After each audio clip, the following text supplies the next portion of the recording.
Ladies and gentlemen, good morning, afternoon, evening, anything in between. I was nearly on time today. I meant to go live on the Friday, but I was midway through writing a video and I wanted to finish it, so didn't quite get on that day. But we are back today with the gnome, of course. And there's me. Yo, how y'all doing today? So I thought I'd fire up the stream and it would do a little bit of gameplay. I've got an ult that I wanted to start today, so I figured why not stream that a bit as well, you know, that could be fun. But anyway, yeah, we've already got a bunch of people in here as well. You know, we got Power as well, Eric, Ed, Tommy. How are you all doing today? What up, ST? How you doing? James, welcome. McLeod, yo, what's up? Greetings from Costa Rica. Greetings from Britain, where we have bottles of water and eat mince pies, which don't contain meat. Strange place, I know. Actually, I grew up here, I should know. So, what else was I going to say? Yeah, we do have a few things to look at. Is everything working okay, by the way? Because whenever I put on the stream, for some reason the streaming software I'm using says, oh no, your stream's going terribly, like it's dropping frames, disaster, panic. I don't know why, but it does it every single time, man. Every single time. I don't know whether it's lying to me or not. But it looks really good. Alright, I appreciate that, Apothecary. That's good to know. Let me bop this up a little bit. That's great, that's good then. Don't see any stars. Yeah, I don't know why. I just think it's the thing I use. You're from South UK? Nope, the other way. I'm all the way north. I often think I don't have a huge accent, but most people don't think they have an accent. But I guess you wouldn't know I'm from the north. I don't have the most northern accent. You get some proper strong accents this way. Anyways, today we have, first of all, there was a little bit of news that went out. I just want to cover. It's like a real quick thing. But at the start of the stream, I like to do this stuff, you know, just to sort of get it rounded up, see what people think about it. Because as we know, Season of Discovery is about changing stuff, so Blizzard are doing class balancing. Let's put this on my screen here. Is that okay for you? Oh yeah, that's more than okay. So we did have one or two changes. One of these in particular won't be live yet. I think when North America comes back up, you'll get it back. North UK, awesome accent, love it. And I've lived a bunch of places in the north, but it's very different. You go from Newcastle to Liverpool and you'd swear it's two different languages. Anyways, so we've got a bunch of updates for classes. So we're making the tuning adjustments with the scheduled maintenance. So when NA comes back up, you should be good, right? You're waiting, yeah. Friends only say you have an accent when I'm angry. That's when it comes out, isn't it? That's when the emotion shows. So first up, Living Flame now benefits from and consumes Arcane Blast. That's actually pretty big. I already thought it did that, to be honest. I haven't played a mage though, to be fair. But the fact that that will do that, because as I've kind of gone about in the previous video, which was a little bit more controversial than what I usually do according to the light counter, I do think casters are generally over-relying on their runes compared to melee for throughput. So anything that directly buffs a rune, which this is doing, will noticeably buff your damage. It snapshots? I mean, it will. That's what it says. That's what it says. And if we go to, let me just find the page here for you. Frost mages get nothing. True. If we go here, where's Arcade? So Arcane's down here, Fire's down here. So you could see from a DPS point of view it needed a buff, but this is also this is going to buff Healer Mage too, right? So you're getting the 2-in-1.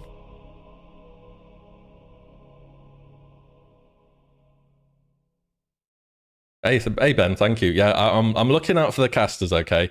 I mean, I get some people saw the video and they're like, oh man, this guy's just whinging because he's not top DPS or anything, but it's more than that. I don't want Season of Discovery to end up where we just end up with the same meta from original vanilla. Do you know what I mean? Even if it's changed kind of for the sake of change, if we could have a bit more, you know, variety up here, I think that would be a good thing. Warlock have been closing the gap, by the way, on Paladin. Yeah, so, I mean, hey, I play a Warlock. I don't really have the rights to complain. Favorite footy team? Nah, I don't support anyone. I've never really got into football, if I'm honest. Odd for a northerner, but is what it is. God forbid intellect gave 1 spell power. Imagine if it did, right? So when I was doing that video, I was looking over the stats just to reconfirm how everything works. It's like, okay, you know, a bunch of melee classes get 1 attack power from agility, and then they get crit, and then they get it from strength. It's a caster, it's like you get intellect, which gives you a pathetic amount of crit, like it's completely nominal. Destroy on the turtle. Yeah, so casters are especially good on the turtle. That's kind of our... That's the moment when we have fun, right? Yeah. Yeah, the turtle is the caster boss. And that's just because it has really high armor. And by the way, one of the suggestions I've heard to kind of tone melee down a bit would be up the armor on bosses and stuff. But that... I mean, that kind of does solve direct damage, but you have stuff like rogues, who are kind of a dot class. They have a strong bleed, and they have poisons. That just nerfs people who hit stuff directly, like warriors and hunters. Don't rely on weapons is the trade-off. I mean, damn, I wish I did rely on weapons looking at this. Relying on weapons looks pretty good right about now, huh? I mean, the staff we get, the one from Kelris, the Rod of the Ancient Sleepwalker, that's... Okay, it's not quite pre-bis, I was wrong in the video about that, but it's close to pre-bis, like it's insane.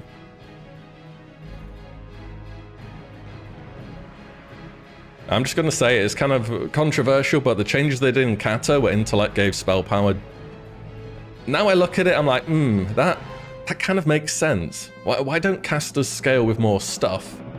Do you know what I mean? But they're not going to change that, like, let's be real, you know, they're not going to change that. Boomkins are climbing. You want to see something funny? Check this out. Check this out. Give me a minute. So, is it stats? No. Rankings. Rankings. Healing. Are you ready? Anyone that plays a Resto Druids already knows what I'm doing right now. Check out Druid healing. Let's go to the top 5 Druids, okay? Top 5 Druids, healing-wise in BFD. Okay. Who wants to guess how much healing is coming from a rune? Would anyone like to casually have a guess? How much of this Resto Druid's healing is coming from a rune? Throw me some numbers, what do you think?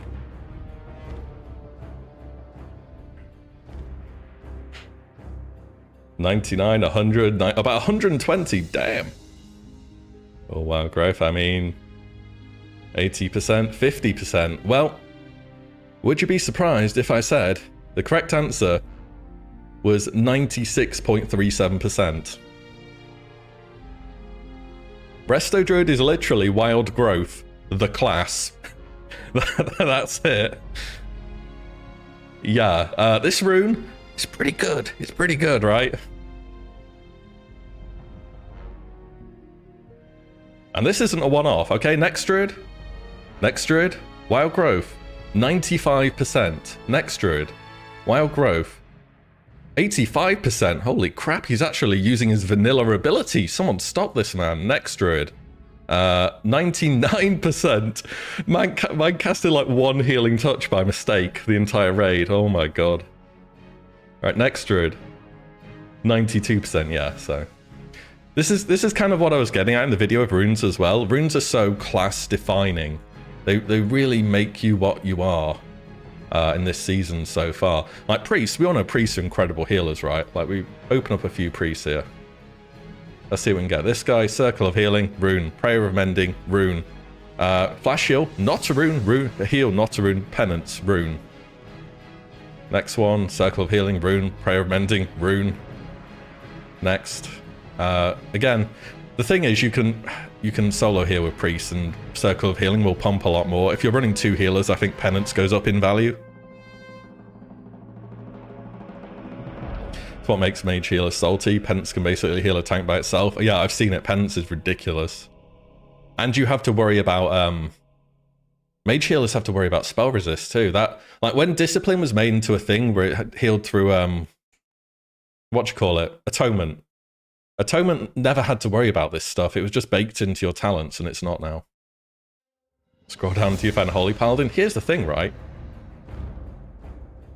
Paladins, interestingly, they don't have a rune which directly affects their healing.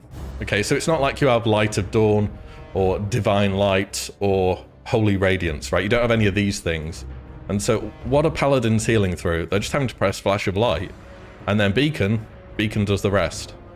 So the rune is still their best ability, but unlike other healers, they're having to rely more on the vanilla ability, which is why they aren't as good. Same deal with Shaman, by the way. Healing Rain's good, but Healing Rain's a bit more, it's a bit harder to get value out of, I guess. That's what I want to say. Let's go to... check a few Shamans here. So Healing Rain, yeah. There we go. Spot on with 95%, thereabouts. Are runes too strong? I think runes are kind of okay. What runes have done have highlighted the fact that your vanilla abilities suck. Is the unfortunate reality of the situation. Your vanilla abilities are just really, really bad. And runes aren't bad. I think there could be a bit of a better balance between the two, but equally, I think, and what I hope Blizzard do, is use runes as an opportunity to put more power into vanilla abilities. So you know the tank runes? Well, like if you're a warlock, you gain extra armor, you take less, you have a lesser chance to be crit, you get a charge, you get an AoE taunt. Like tank runes do about half a dozen things. They're crazy. But these standard runes that just affect one thing, just affect that rune. Imagine for warlocks, right, for example. Let me log in and show you.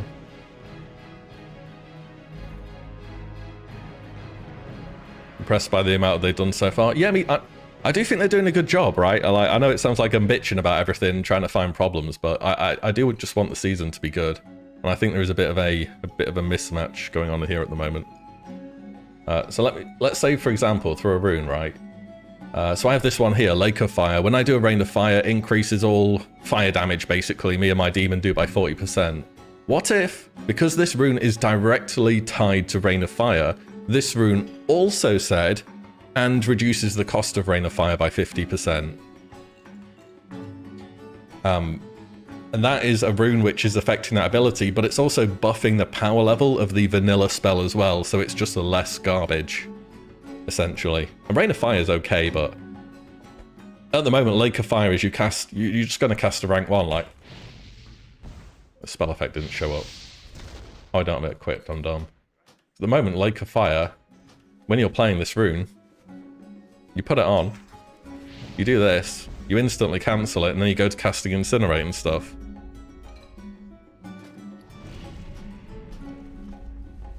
And it's just, it's kind of like minus 280 mana for the effect it gives you. Or Everlasting Affliction, right? This makes it so all these abilities here, so Drain Life, Drain Soul, they refresh your Corruption back to its maximum duration. But what if this also said, and makes Corruption crit, or and gives Corruption spell damage equal to 20% of your intellect? You know, something like that. Which it could do. You know, it very well could do. And then it's not only giving you this rune, but it's buffing a vanilla ability. And I think buffing the vanilla abilities is the thing that they need to be doing. Level a heal Paladin. You'll be fine in later phases, right? This is just 25. It's just more an observation of how impactful runes are to everyone's class, you know?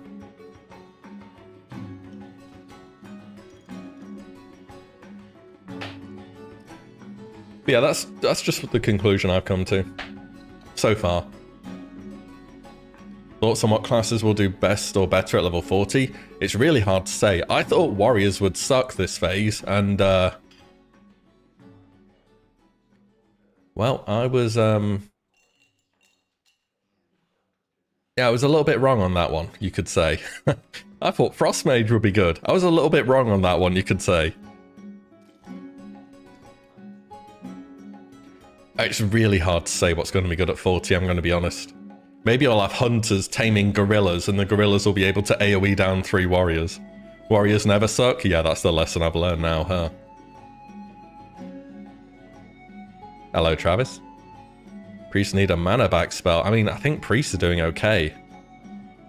Elemental? Oh, I do like Elemental at 40. Yeah, you're right on that. Yeah, don't worry about it. I mean, Ellie, I can tell you exactly why you suck right now. Like, I haven't played it, and I can guarantee you this is why. So what's the 90th percentile? So it's pretty low. It's because, your main filler spell, this again goes to prove my point about runes. So that's a lightning breath, not lightning bolt. Ugh. Breath, breath, breath. Where's bolt? There's bolt. Level 20. Let me just go back on that real quick. Level 20, rank 4. So the rank you have at the moment, aside from the talents, right, it's a 3-second cast for 88 to 100 damage. That is terrible. Oh my god. The melee classes are doing melee swings for double that, by the way. 3 seconds for that garbage. Imagine. Imagine.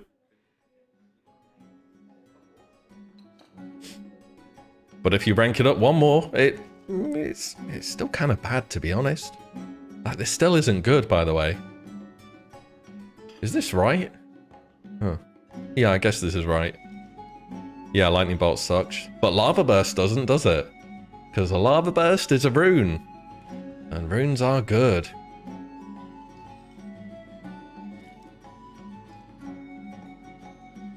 What is Lava Burst doing? Classes... Elemental...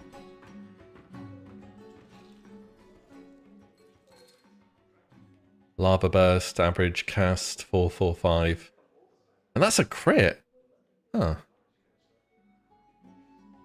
That's not too high, actually. Like, if I have Lake of Fire up and Incinerate, my Chaos Bolt is doing over 700 crits. But this is guaranteed crit. You don't need the setup, right? You just have Flame Shock and then blah, blah, blah, blah. It just works.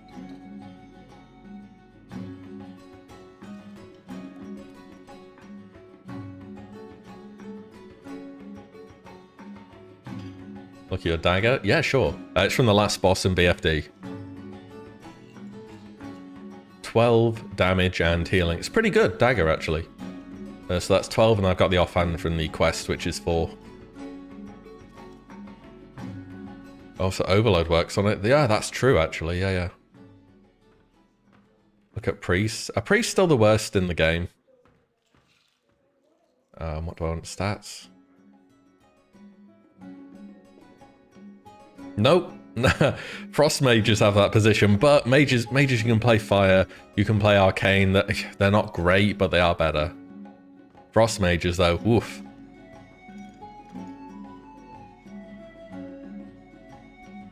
What's your gear score? I literally can't believe people are using gear score.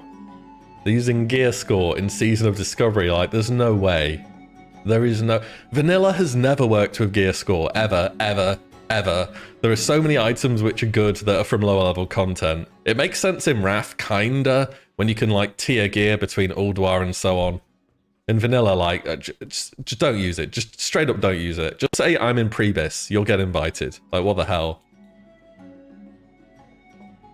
Will Season of Discovery have Arena? I highly doubt it, I'm afraid. If you're looking for Arena, I don't think you'll get it.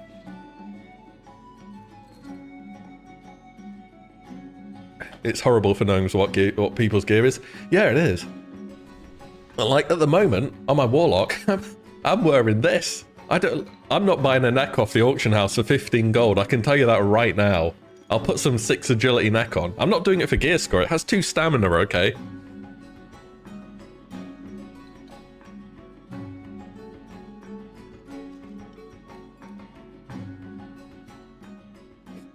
This shows the stats. Oh, the stats add-in is called Extended Character Stats. And that just, yeah, it gives you the information you wish the UI did. Yeah. Sentinel's Abyss. I mean, yeah, I'm doing the rep. I should do it to Revered. I know they fixed it, right? So it's not as buggy anymore. I'm only Honored. I need to do like probably about 6 wins or something, 6 or 8 wins.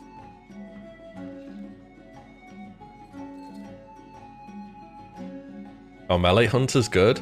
That's interesting. Apparently, according to the stats, they are good. I don't know how Warcraft Logs is assigning Hunter as being a melee. I guess they do the majority of their damage through melee. That sounds like the kind of, well, duh answer. But there's also not many passes comparative to other specs. So, Oh, apparently NA's back up. If you guys want to try and log in. Yeah, there's not too many. So each pass basically is 1 boss kill using that spec. So yeah, there's Marksmanship Hunter, pretty popular. Melee Hunter, yeah, not so popular. But yeah, according to this, they're good. I mean, if you're playing a Melee Hunter, you get to benefit from Wind Fairy, as I like to call it. It's a melee weaver flanking. That's what I was thinking, yeah. It's not like a pure Melee Hunter, is it? The less popular specs have a better chance to pass. They do, they always do. Yeah, you're right. The less popular a spec is, the more chance a good player has to pass high. It's like if you went and played an Arms Warrior now in Wrath of the Lich King, even without Shadowmourne, if you do pretty good, you'll see yourself high up there, you know? Compared to if you're playing Fury, it's going to be much more difficult. There was another thing I wanted to say, actually. So I got so unbelievably sidetracked from this. Holy crap. But let's finish off this, and then I want to try playing the Paladin a little bit. Before we just go on a yapping stream talking. Okay, real quick. So Avengers Shield is now considered a snare. It was in TBC, this wasn't a snare, right? It's like improved Blizzard. It's like undispellable for some unknown reason. And the mana granted by Seal of the Martyrdom to party and raid members has been increased. Was 20, is 20%, was 10. Blizzard? No one is taking this while Ret has Divine Storm. It's just not happening. Divine Storm is too good. Even if you're playing Prot, Divine Storm is too good. Yeah, maybe they need to move this to a different slot. Like, I've seen Paladin stuff a bit, and Divine Storm is just... It's a lot of threats, and it's a lot of damage, right? I don't know, maybe just rework it to where it's something utility-wise that a tank or a healer might want to take, right? You're trying to use it on your Holy Pally? Yeah, that's what I'm thinking, right? More of a utility vibe than a damage one.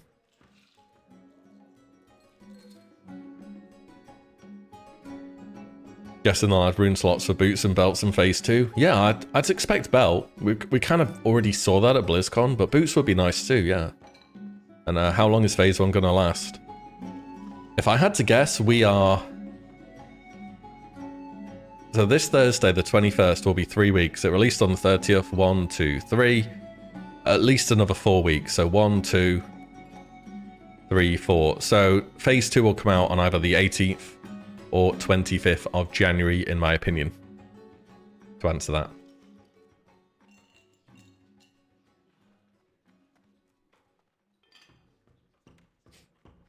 Holy Pally and have it work like a beacon? Maybe. I know, I think it's a cool ability. Like, apparently people were telling me it's good when you're leveling, right?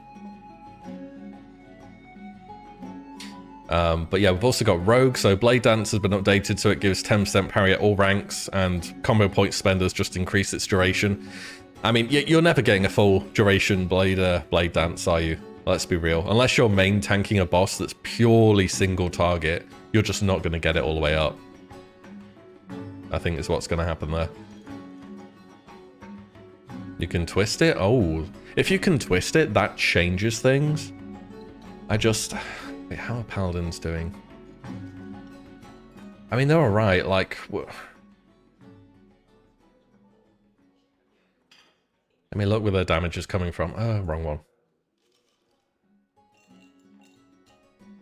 All classes, Paladin, DPS. Right. Boys, what are you doing damage with? Divine Storm Crusade. Okay, so he's not using it. Next. Not using it. Next. Not using it. It doesn't seem good. If I'm going to be honest, it doesn't seem good. You can't? No, I don't know personally. I haven't tried.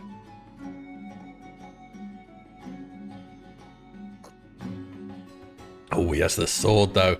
I saw the first sword drop last night. It went to a warrior. Haven't seen the staff yet. Pain. He's got the sword. I guess you have to have the sword to pass, right? Oh, and he's got summon Fell. This Fell Hunter thing, that's from some rare mob in Duskwood in the crypts. That is so min-maxy. I love it.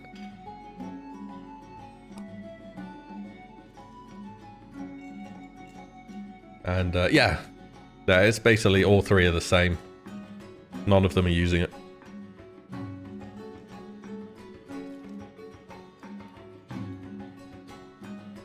You've had the sword and the staff. Ooh. Did you win either? Could you win either? Are you in that position? I mean, people are saying you can seal twist with Seal of Martyrdom, but it looks like people who are doing well are not doing that. No? Unfortunate. Next time. No, you could pass it. Yeah, it's not so much passing, it's just observing what people are doing and what's working.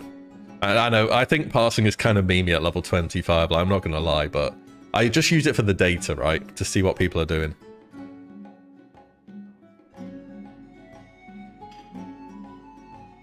Because for data, it is useful. It's very useful.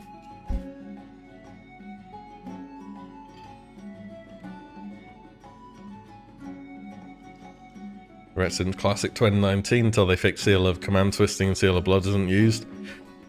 Yeah, I played a Ret all the way through TBC, and I really like Seal Twisting, I do. I think it's so much fun to get that auto attack and you have both Seals proc and then you get Wind Fury and you hit like 6 times in one global.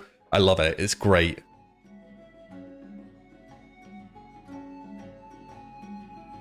What should an Elemental Shaman do to DPS?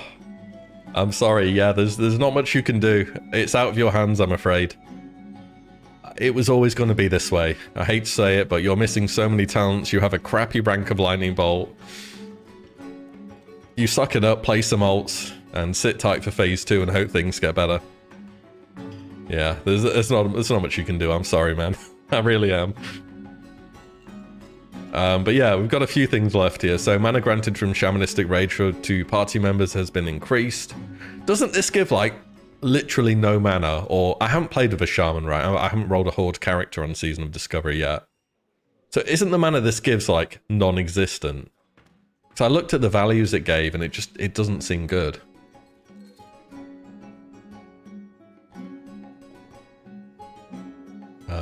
Also, I don't know what runes this competes with either. Yes. Oh, you get 65. Huh? Wait, that's good. That's actually really good. Okay. Damn. All right. Well, you can see what they're doing here. They're trying to give Paladin and Shaman some kind of like mana regen thing, right? But I think the Shaman one's a lot better right now.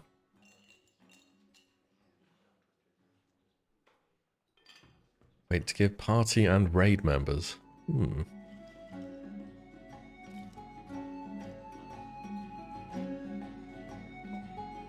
Competes with Earth Shield. Oh yeah, if you're DPSing, Earth Shield's nothing then. Yeah, that's not competition. Those no-brainers, Resto. Yeah, that sounds good, yeah. Alright, nice. Sweet then, that's a good buff. Congrats. How do you stop from WoW taking up your entire life? That's something we all struggle with now and again. I guess you need to look towards priorities and stuff. I know I make videos about the game, but the time I actually spend the game between like major releases isn't that much. When they do a major release, I absolutely no life the game, but between that I don't play it that much. And the final thing we have is And if you're on NA, I would like you to check this if your servers are back up. Tailors may now learn and craft Invoker's Cord and Invoker's Mantle. Both grant additional spell damage and healing. These recipes can be purchased from Boya in Orgrimmar or Alina in Darnassus. So these are your tailoring trainers in these two zones. Your servers should be back up now, and this should be in the game, I think. Does anyone know whether these are in the game yet? Later this week. Oh, not with a reset then. Yeah, I read that. I thought that meant reset, 'cause this was yesterday. Actually, okay, it was 6 hours ago. It's available now. Okay. Wait, is it on Wowhead yet? Guildy's got both pounds. Okay, yeah. So later this week apparently can mean within 6 hours. Let's see if it's on Wowhead.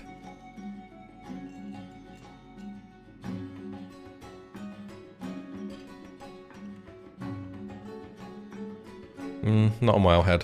What stats do they have? If anyone knows. Because I am curious. The thing is, right, on Alliance, as a caster, your BIS shoulders were Magician's Mantle, which was a BOE, and it's going for like 20 gold or something.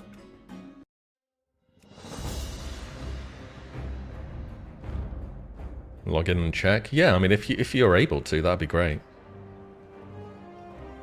7 damage and healing. Ooh. Oh, if you bought Magician's Mantle, I am sorry. I am sorry, boys. How much have they dropped by? They're still at... Oh, it hurts. It hurts. It really does.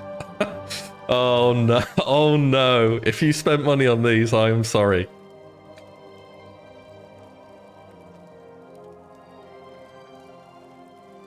So, shoulder 32 armor, 5 in, 8 spell power and heal. That is really powerful.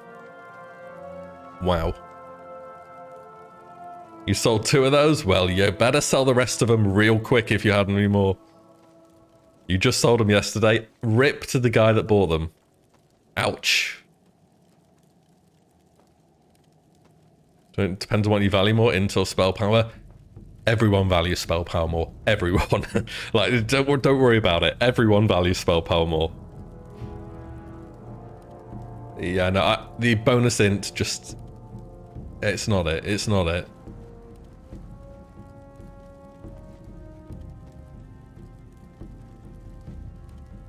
Oh yeah, what items do they need? Do they need shadow gems? Guys, what should I buy? I was thinking about buying some iridescent pearls. Alright, give me the news. What do I need to buy? They're only 27. Shadow gems?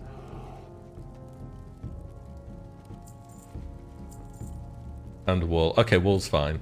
I'll just buy enough for me. 10, right?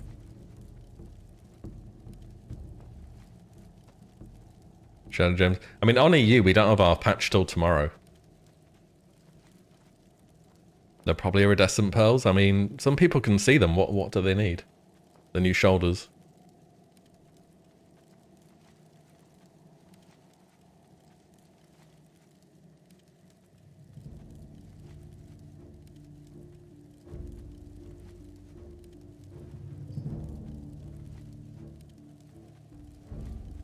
Yes, scrambling to buy shadow gems. Well, I'll just buy a few. Since gave us the news, yeah. Alright, you know, that'll do for now. Okay, final thing before we start. Bolt of Silk, 4-dig Rifang. Okay, that's pretty easy to get then. Yeah, they haven't overdone it. The final thing, a quick gear check on the rogue. So I did level cap my rogue, and I have done 1 BFD so far. Unfortunately, the BFDs I usually do are kind of outside the times when I stream. But I'm thinking of rolling a Horde character on Crusader Strike. That seems to be a lot of the streamer guys are playing. And obviously, it'd be cool to play with some of them, see what's up. But it would also be fun to have people that are organizing raids in the day. So, occasionally I can do a BFD in the day. But on the Rogue, we do have a The 1 gold 21. Ooh. Well, fingers crossed I've just made a bunch of money then. Okay, we'll leave it at that for now though. Are you playing on US? No, I'm in EU at the moment. I'll probably roll on Crusader Strike EU. Oh, it could be locked. Oh, overrun with bots. Yeah, there's a lot of bots, that's for sure. They're 11G. 11G. They won't stay that way for long. That's alright. Anyways, the Rogue. I managed to get them a decent amount of gear, so I got them level cap. I did Honored again, because... I don't know, I just did it. Shoulders from the auction house. I got this cape from, what's it called? Wailing Caverns. You can solo Wailing Caverns, by the way, on a Rogue pretty easily. Apart from the last boss, the Verdun the Everliving, don't do that. That's from the quest reward. I don't know, I have a level 12 pair of braces. I need to change them, they're bad. We have some heavy gloves, just 16 attack power. Windborne belt for some agi. Leggings of the Fang. You can also solo that on a Rogue. Pretty easy to do. I got these from a quest somewhere. Stockades? Yeah, Stockades, I think. Seal of Rin. Again, that's Alliance only, this one. Protector's Band, that's from Warsun Gulch. That's from Warsun Gulch. That's from a quest in Wetlands. Alliance only, I think. BOE, and in my first Black Fathoms Deep, I soft-resed a certain weapon, and that certain weapon just so happened to drop. So I got the new sword, and I have to say this sword is pretty amazing. Yeah. If you're playing a rogue, I don't know what warrior shoes, but if you're playing a rogue, like this sword, it completely changes your damage. It's actually crazy good.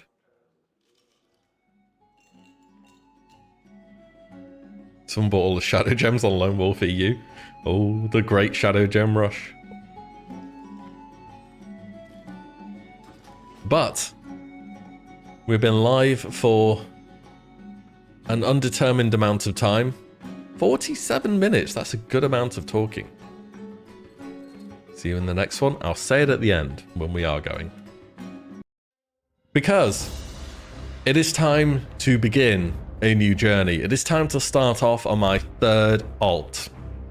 Now, I've decided for my third alt what I want to do, or second alt, I suppose. That was one, this is two. Anyway, we're going with the Paladin. Now, I was considering rolling another server and going Horde, but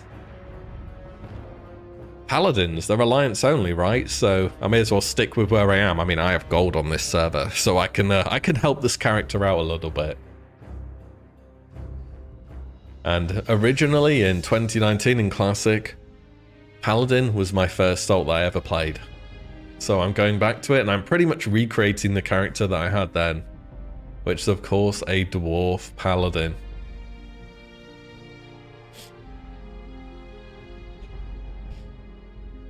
There he is with his mighty beard and all his majestic goodness. I mean, I didn't say I'm going to play it at endgame. I'm going to level it and have some fun. After that, we'll see. But I do like the Paladin, and I want to have a little look at how they have changed and what's up with them now. So this will be the next one. Let's go. The stoic dwarves of Ironforge spent countless generations mining treasures from thank you, within the earth. Hidden within their impregnable stronghold of Ironforge Mountain, they rarely ventured beyond the wintry peaks of Dunmora. Recently, wintry peaks, the dwarves very unearthed Christmassy. a series of ruins that held secrets to their ancient heritage. Driven to discover the truth about his people's fabled origins, the great king Magni Bronzebeard ordered that the dwarves shift their industry from mining to archaeology. Dwarfsbeard is so big you can't see your tabard, the way it should be. Have been called away to battle the merciless horde in faraway lands. In these perilous times, the defense of the Mountain Kingdom falls to brave dwarves like you. Do you think Martyrdom will be used now? I doubt it. I think Divine Storm is too good. But we're right at the start. The future of your people is in your hands. I think these starting zones are going to be kind of empty, by the way. Why do I have like 1 million profiles? Yo, what the? It's him. Mini Willy. What's up with that? He's not even bald though. How does that work?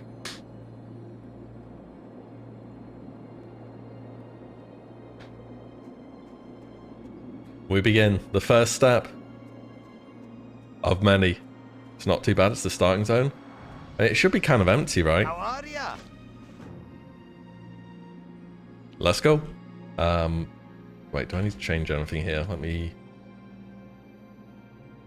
Interface. Wait, bars. Bars. Bam, bam, bam. That's good. Join for stream? Alright, fair enough. Yeah, I think the starting zone is going to be like actually really empty. And the reason for that is because... There we go. Enemy nameplates on.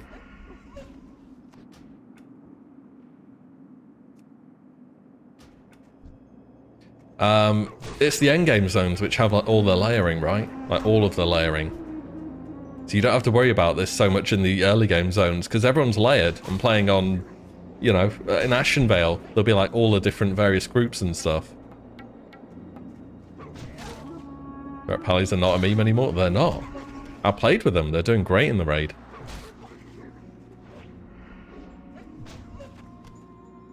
Okay, this is a different experience from launch. I can tell you that already. I don't really know where the runes are though. I know for the what you call it, the Crusader Strike rune, you get that kind of early. But after that, I don't know.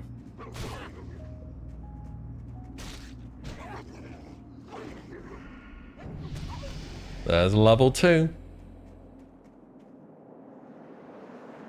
So we're pretty much at level 25 already, right? The taunt one? Oh, you get the taunt one early, really?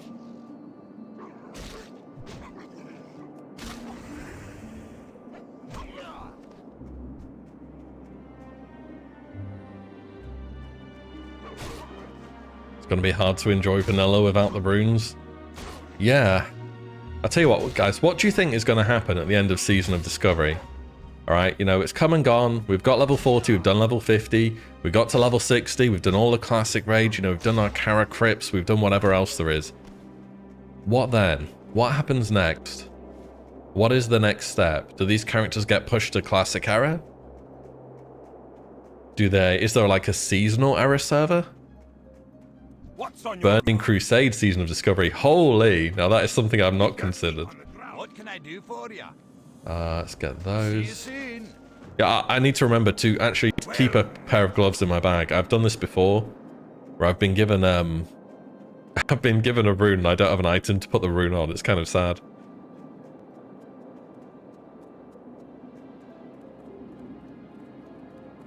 Transition to Classic Plus. Do you think they'd reset our characters then? Because I would assume they would. No, see you soon. So this is for the rune, right? Relics of the Light. That sounds new. Yes. Carried by Frostmane, Troll, and Cold Ridge Valley. All right, let's go. Wait, do I have any abilities? Devotion aura. Yeah, all right. Resets feel bad, but what if it's Classic Plus and you've never played the game before? And you heard about Classic Plus and you want to play it and everyone's in like this insane max gear and you're some level 1 nub. That doesn't feel good either.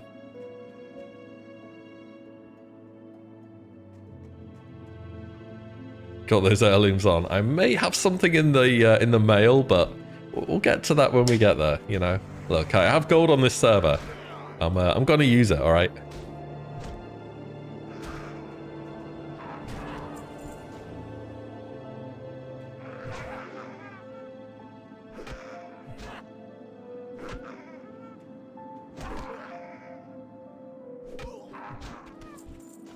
Yeah, I think whenever they make any significant change to the game, they kind of have to go again. And from what I've seen, whenever whenever something fresh or seasonal releases, it's always so popular. Like, people are always down to come back and play this stuff, even if they don't stick around for long. Like to see something with D3, when a new season starts, you can rebirth your character at level 1, and you would get a way of saying you reached a milestone in a previous season. Yeah, some kind of, like, I guess, prestige system in a way.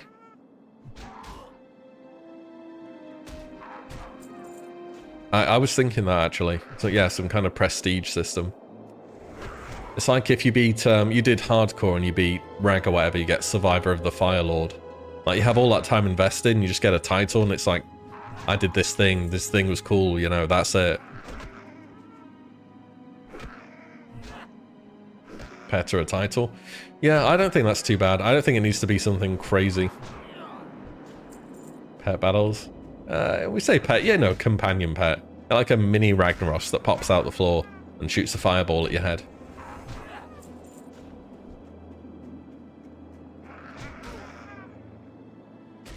Vanilla Fresh is lightning in a bottle. It does seem to be unstoppably popular. Every single time they do it.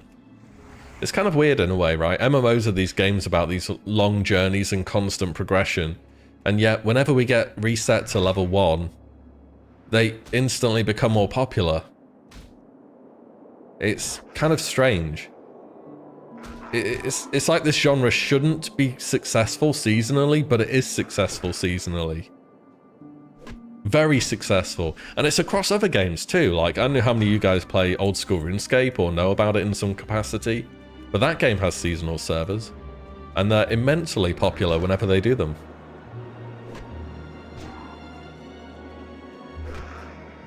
It is kind of strange. Hey, level 3. You remember RuneScape? Ah. We've all been there. At least I feel if you're a Brit, you played RuneScape when you were young. It's just kind of some like rite of passage. Yeah, PoE does it too. Yeah, I've heard. I never really got into ARPGs, to be honest.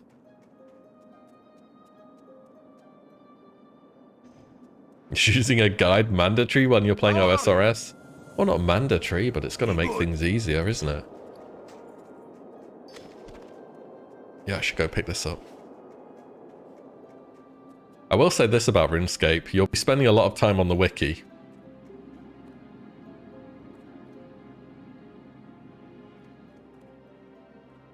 A lot of time on the wiki. Holy. What can I get for you today? Pick that up. And that up. You miss Guild Wars 2? I've never played Guild Wars 2. I have a good friend who was massively into Guild Wars 1 PvP. But they never carried over to Guild Wars 2.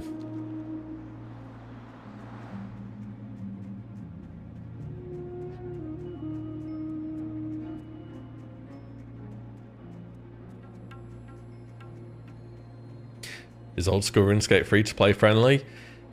They did expand the amount of stuff you can do as a free-to-play player. It used to be super restrictive. I think they added a few more bits to it, but I would generally say if you want to play it, then you should have members.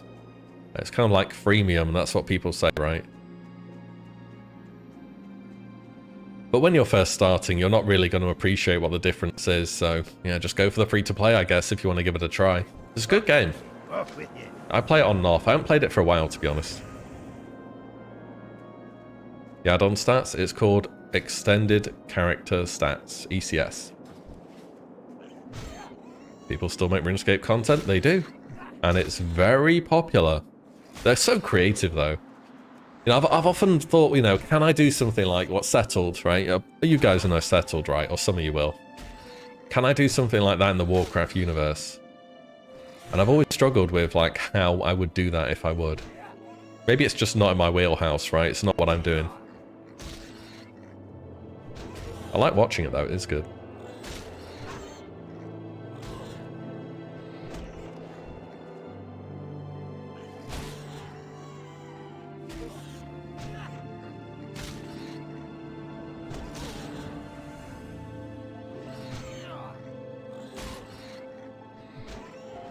Would I replace Feline Mantle with the New crafted shoulders. Yeah, I have Feline Mantle on my lock, and I would 100% replace them. I wouldn't even think about it. Yeah, easy replacement. Yeah, spell power is your best stat by far. Like, far and away. Replace them as soon as you can. I mean, Feline Mantle's kind of got weird stats. It's like 10 intellect, but you don't value intellect super highly as a lock. And 7 spell power as well. Like, whew, that is a no-brainer. If I ever saw one. There's the new info on the crafted stuff. It should be up on Wowhead quite soon. NA just went up a few, like an hour ago. And I think they got them on there. We don't have them on EU yet. If you're on EU, we won't have them until tomorrow on the reset. But from what I hear, they're pretty good.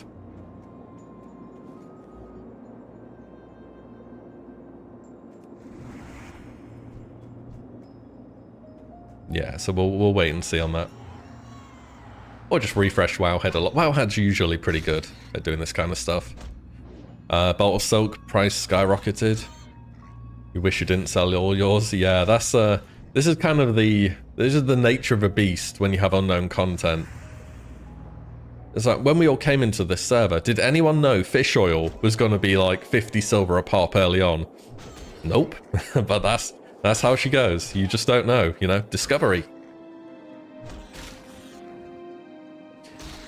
You find stuff out. Sometimes you speculate right, sometimes you speculate wrong. I mean, what's going to be the good gold farm next phase? What's going to be the item that everyone wants? What spec am I going for?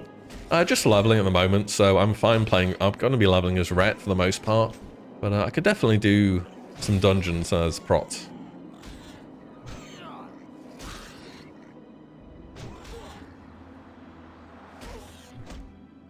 There's fish oil because of BFD. No, there's a rune from Ratchet where you need to turn in 16 fish oil as part of a quest. And everyone wants to do it if they need a rune, if they want to get the rune from it. So suddenly fish oil became a hot commodity, and that's just something Blizzard have the power to do. If they want to make an item expensive, they flip a switch, they put it on a quest, they tie it to a rune, and suddenly everyone wants it. Same with the iridescent pearls. There's so many good items made through iridescent pearls. Drop top low level Murloc as soon as you're amazed to see it didn't. Same. Yeah, I was just vended fish oil. Who used fish oil? It's useless, right? You just throw it away. Until you don't.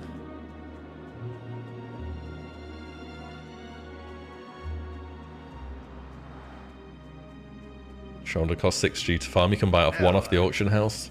Yeah, prices move fast, huh? Let's keep some legs. Remember, do not sell legs. Do not sell grey items. You need grey items for rune. Oh, let's get this. Do you have any prot talents? Ret is better for tanking. Yeah, I guess if you're keeping... I mean, in Classic, if you're keeping threat and you're not dying, you're a tank. That's all you need. Let's get this box here. Oh.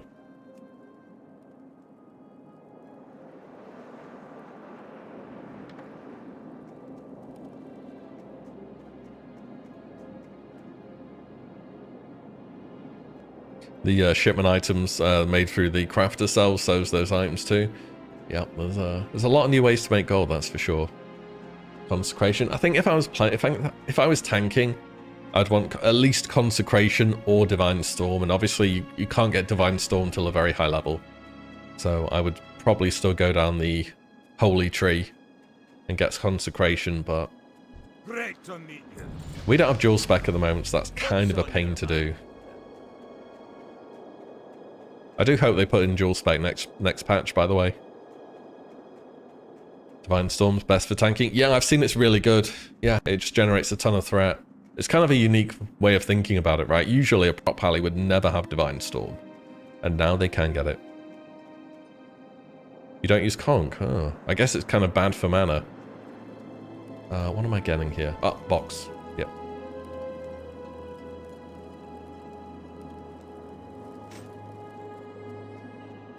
Don't worry about it, Heat. I appreciate it. It's all good. If people want to watch, they can watch. It's fine.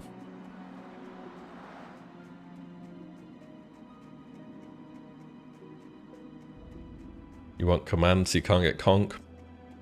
Reasonable. Reasonable. Are they adding dual spec? They did mention considering it, but it is not confirmed. I personally would like them to add dual spec. As like, I guess different it is from original vanilla. It just kind of encourages you to play more specs, right? I think it fits in well with the theme of the season. Oh, I need to go back and do this. Yeah, I need to do this first. Or I could just turf. Or I could die. No, I'll just turf, it's fine.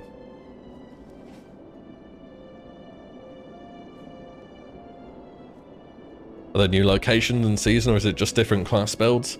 There aren't strictly like straight up new zones and locations. There are new quests and quest lines and NPCs. But yeah, it is mostly just class changes. That's kind of the gist of it, yeah. Remember, if it was 40, maybe phase 2. Thing is, it fits with phase 2, because in phase 2 we're advancing to 40, we have a lot more talent points. And when you can get 40 points into your talent tree, you can get the final talent as well. So that is it 30? 31, it's not 40. Anyway, yeah, you can get a lot more points in your talent tree, and they'll become a lot more impactful in your gameplay. Watch your back. So I know it's like some big future expansion change, but at the end of the day, don't worry about it too much in terms of changing stuff from vanilla. I know everyone's gonna have different takes on it, but I think it's okay to err on the side of, I don't know, accessibility, I guess, and just to give people the choice to do what they want a bit more.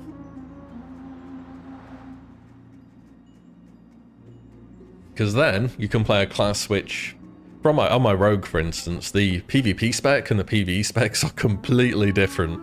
If I wanted to go, you know, do some PvP, get rank 3, get my cloak, I'm gonna respec for that, because the PvE spec in PvP is absolutely terrible.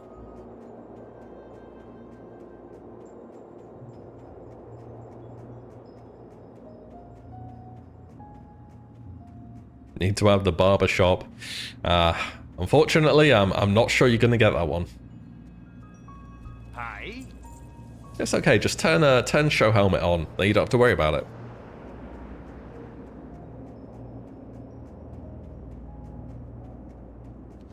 Right, let's Frostmane Troll Whelps. Oh, we need to do the rune as well for Crusader Strike. Recover the... Wait. Alright, so kill some trolls, get an item.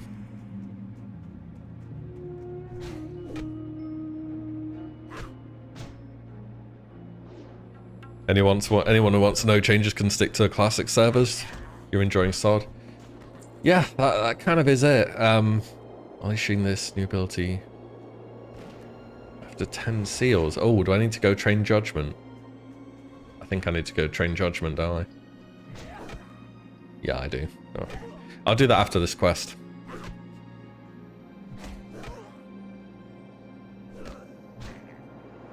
I've definitely seen people saying, you know, this shouldn't be in vanilla because, you know, it wasn't like that back then or anything, and it's just like, come on, the point, season, okay, just say it with me, season. It has a beginning and end. Don't worry about it. It's fine. Maybe you love it, maybe you hate it. Just change things, see what people like. We're not going to go from vanilla to Dragonflight in the space of 12 months or however long this lasts. And they're not going to put in like, they're not going to put in LFR or like some slippery slope thing. Just don't worry about it. It'll be fine. I think Blizzard so far have done a pretty good job on the season, or even a great job outside the battle for Ashenvale. And just let them cook, pretty much. See what they come up with.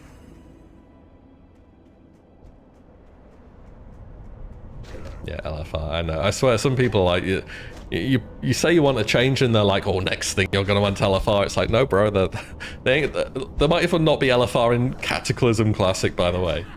Yeah, don't worry about it. Like, chill. Seriously. Equip the item. Oh, I need to equip. Oh. Oh. Oh, so I actually use it on stuff.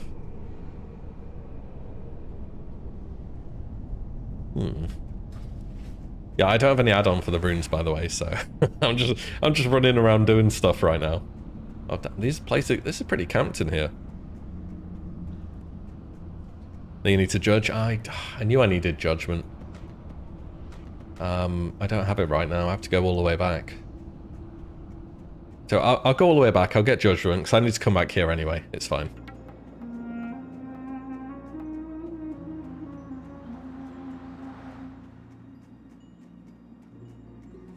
Will there be new runes in the next phase? Yes. Yep, we already know there's going to be new runes. What's up? Hey, what's up? How you doing, man?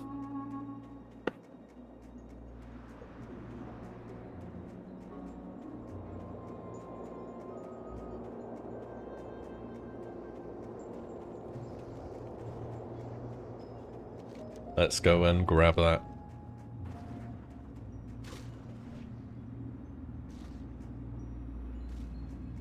You need to click on it. I see.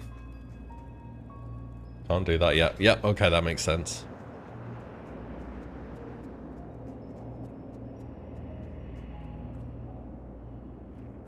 I'm excited for Noma. You like BFD?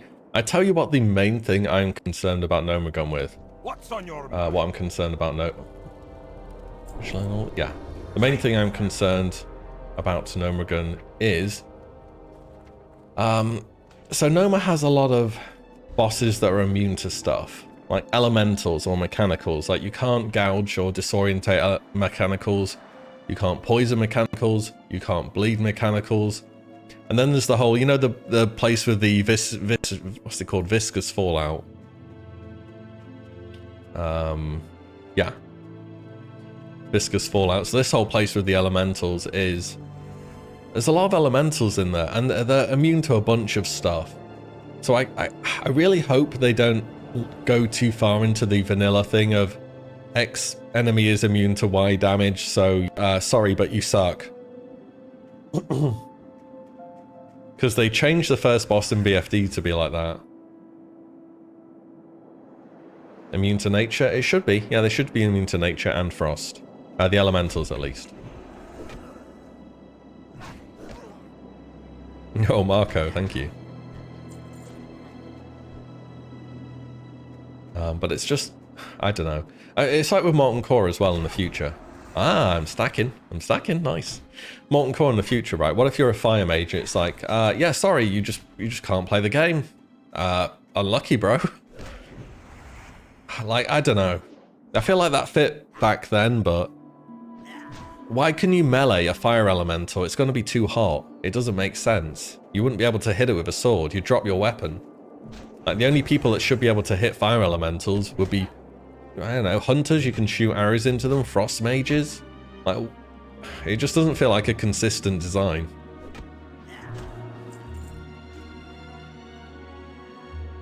So yeah, I'm kind of concerned in a way that a lot of bosses are going to be immune to a lot of stuff, and it's just not going to feel super satisfying if you're reliant on those sources of damage. Oven gloves? Yes. Dark iron oven gloves so you can hit rag. Nubis.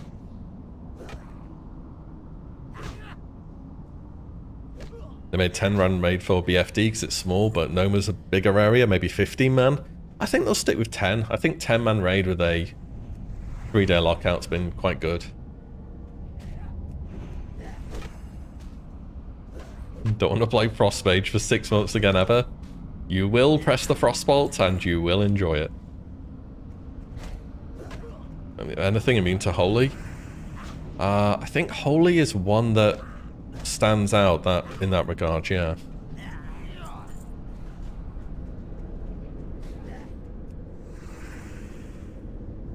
I mean, I was doing Wailing Caverns yesterday on my Warlock. Did you know the last boss, the big Murloc guy, Mutinous the Devourer? Apparently he's immune to Shadow. Yeah, because he's a Nightmare Murloc or something. Didn't know that. That was a surprise. You want all the raids to be 10 to 20 man? I guess they're going to go back to 40. A level 60, right, for Molten Core and stuff. Alright, I can learn my rune after this.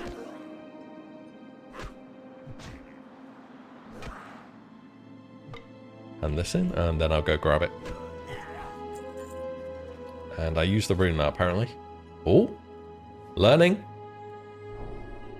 You have learned an Engrave Crusader Strike. There it is. Realm, I'm on Wild Growth EU. There it is, Crusader Strike. Let's make a quick little macro for that.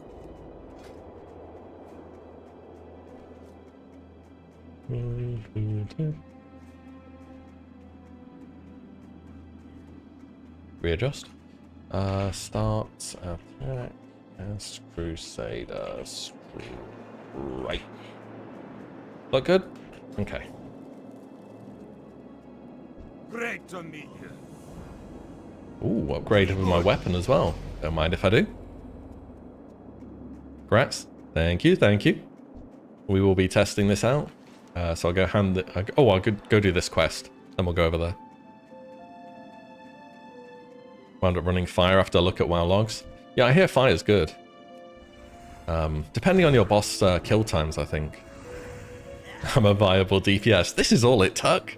No way. And level 5 as well?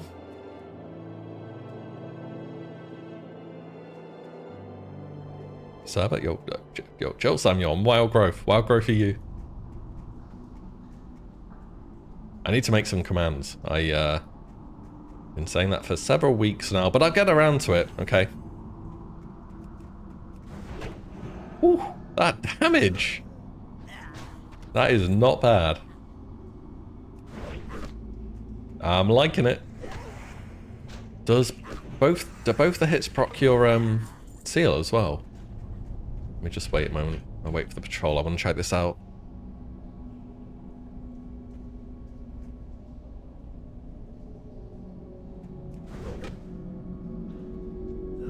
No, it doesn't. It only procs off auto attacks. Damn, if it procs off both, that would be crazy, actually. Yeah, it doesn't, no. Unfortunately. Wind Fury procs are good, right? They're a lot of fun. 60... And this... the difference between just getting one ability is... it's pretty good. Like, I don't even have any, like, BOE gear yet, either.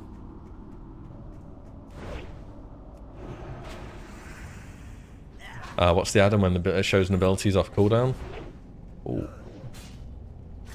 Holy. Is anyone in the group here? It's gonna kill it too fast. I'll do it next time, it's fine. The add-on that shows stuff in the middle is... this one. Doom cooldown pulse.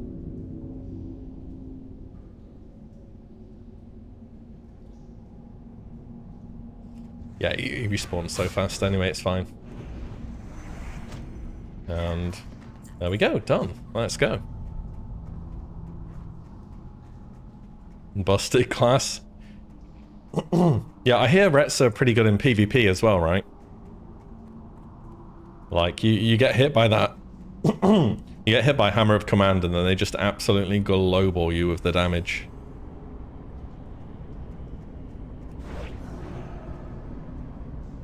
Yeah, I may have 1 or 2 BOEs waiting for me in the mailbox.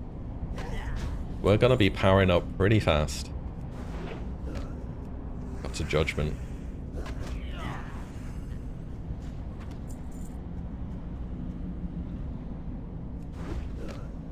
It's a lot of burst, yeah. It seems pretty good.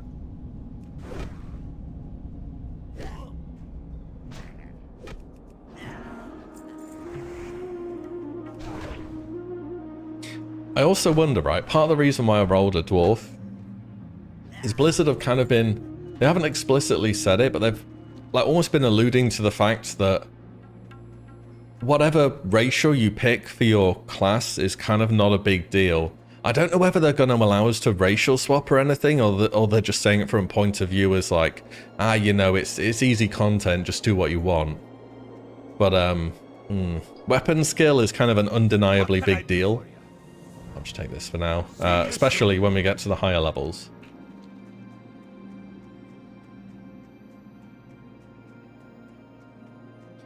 So I don't know if they're gonna allow us to change stuff, because if they do, it'd be huge. Like at the moment, I don't know if many of you guys are doing this, but there's this funny gold farm you can do, right? If you're playing a Tauren, you should listen up. So basically our professions at the moment are capped at 150, but Tauren, as a specific race, get a racial where they get 15 bonus herbalism. And you can combine that with a pair of gloves, which you need to trade through the neutral auction house from the Alliance. And you'll be able to get Goldthorn out in the open world, which require 170 herbalism to pick. These gloves are, I think they're herbalist gloves, right? Crafting, leatherworking, gloves. Herbalist? Yeah, here we go. Yeah, herbalism +5, but the recipe is only available from Alliance, so you have to like neutral auction house trade it. And then you can go and pick Goldthorn, and Goldthorn are really good. Like next phase, herbalism, herb, expert, Goldthorn. Oh, you can't see what they make. But yeah, Goldthorn next phase make a bunch of different good stuff. And only Tauren can gather them this phase. Hi, how are you? It's like the most weird, unintended interaction. The new sets they're releasing, they might have innate weapon skill. That could be the other thing they mean, yeah. That's actually a good point. Dwarf racial, that's a good point. I should have dwarf racial on my bar. Oh, and treasure finding for the chest. Yes.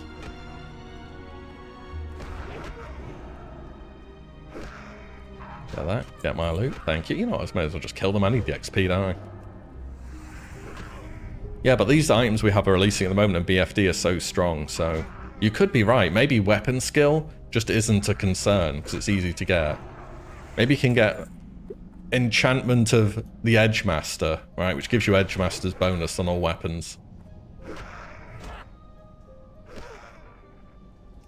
And Stone Squid go through the poison on the last boss. I don't know. If you're a Paladin tanking it, you can bubble it off though.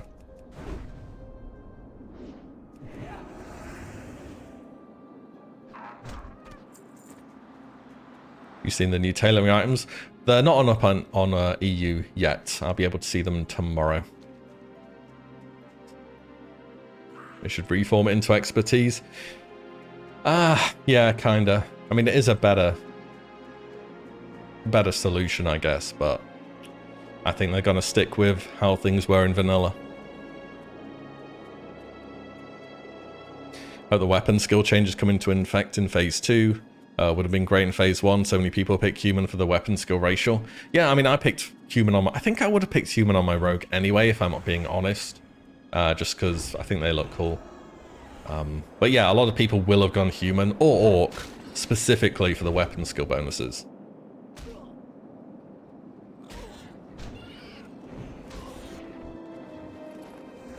Gnome rogues look good, but I already have a gnome. I already have a gnome.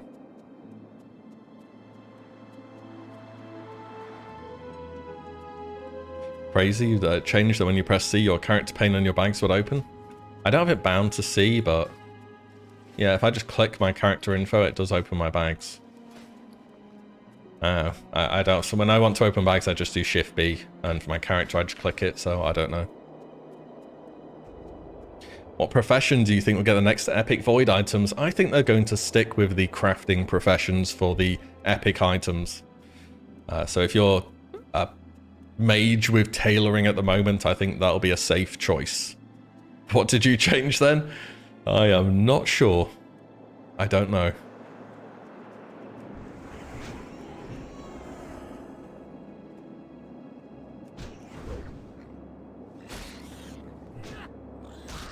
Oh, speaking of Noma, you know what item I want to see them upgrade in Noma next phase? Where is it? Not stockades. This thing here. Electromagnetic Gigaflux Reactivator. So you activate it and it fires some lightning bolts in front of you. It has a 30-minute cooldown as well, so like that's garbage. But if they upgraded this to an epic version where it actually became usable, like on a maybe 30-second 1-minute cooldown, does a bit more damage, maybe it has some extra effect, this could be such a cool epic item. We'll see what they do with it though. Great to meet you.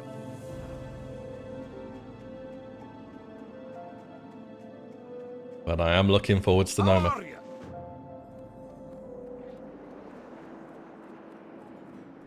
You got my attention. Let's have that in. Oh, level 6. Great to meet you. Where's the... Set my hearthstone here. Oh, Innkeeper Assistant. That's below his job. Met. Be good. Yep. What's on your mind? And... do I have enough gold? You have a great day now. Yeah, I have enough gold. I have 2 copper left. Surely I have enough. Judgment, Seal of the Crusader. Don't need you. Fine protection. I'll put you there.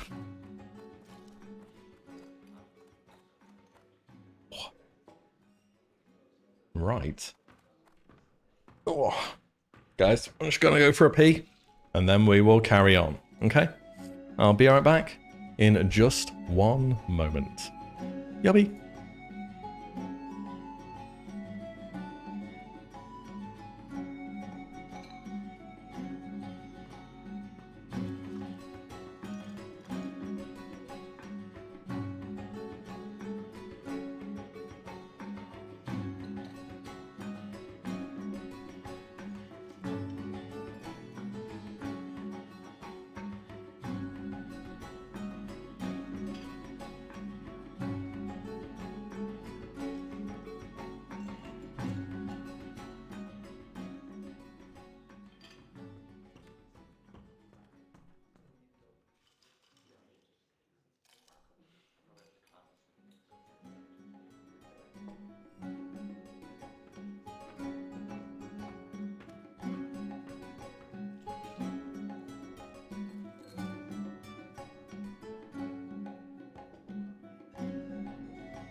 Jeez, I swear. When I started stream, it was light outside. Now it's 4:30, and it's pretty much dark, man. Life in the Northern Hemisphere. I guess anyone else in Scandinavia who are a bit further north than me, you'll have it even worse, right?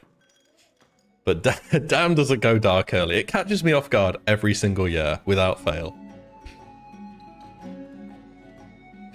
Without fail. Ooh, I should go train first aid. 1 o'clock? Where do you live where it's dark at 1 o'clock? Holy crap. What can I do for you? Where do I live? I'm in the north of the UK, so in the grand scheme of things, there's a lot more people who are further north than me. Canada too. Oh, I can go to my mailbox. Wait. My attention.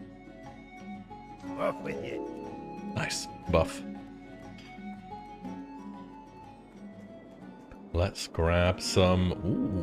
Ooh, what do we have here? Don't mind if I do.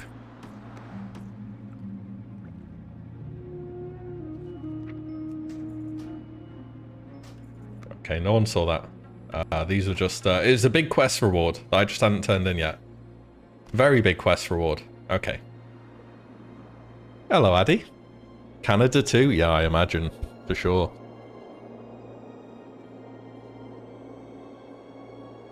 Bennies. Hey, at least they're self-imposed bennies, okay? If I'm giving myself my own bennies, it's fine, right? It's just like it's a little Christmas present from me to me. That's it. It's fine. What's on your mind? What's your back? The add-on that's showing your cooldowns, so that is... I need to make some commands in the chat, man. But that is doing cooldown pulse, the one that pulses in the middle. Hence the name, yeah. Hello, Flommy. I don't know, I guess good RNG, I suppose.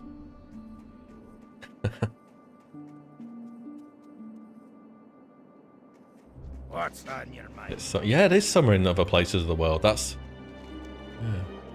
Yeah, I've always lived in Europe, so I've never really experienced a summer or a winter which is warm or anything. Do we change our clocks? Yep. The clocks go back between... it's something like a late summer and about a month ago, but yeah, they do. And then they go forwards again. Yeah, we do have daylight saving or BST, British summertime. Summer in inverted commas, which means it rains only half of the days instead of all of them. Do I train in any professions? End of October. October to March? No, clocks have already gone back. They went back a while ago. Great to meet you. Ooh, okay. Zone's looking busy.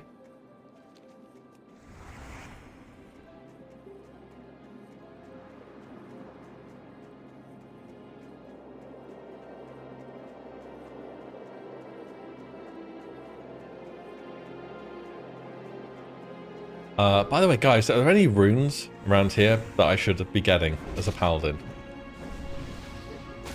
Because I have no idea. I don't have any add-ons installed for the runes. And as much as I want to discover them, I kind of also want to get them and play around with them.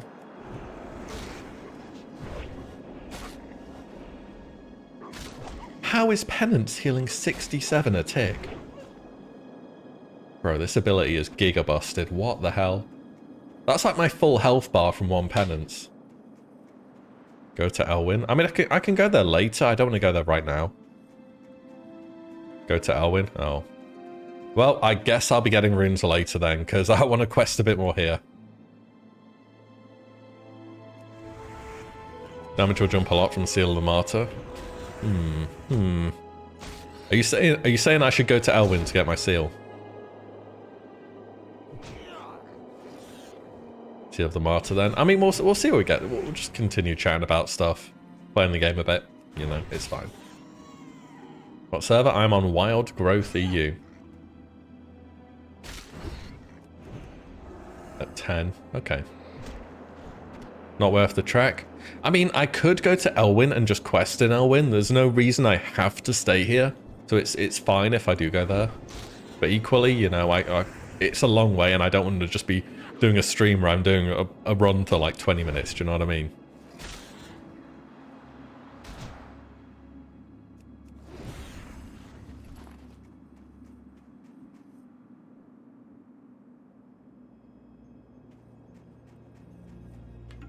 Gives your total attacks 100% chance to deal 30% weapon damage. It scales great with strength. Unlike other seals, yeah, that's what I heard. I mean, these other seals are like, they're just magic damage, right? Not terribly useful.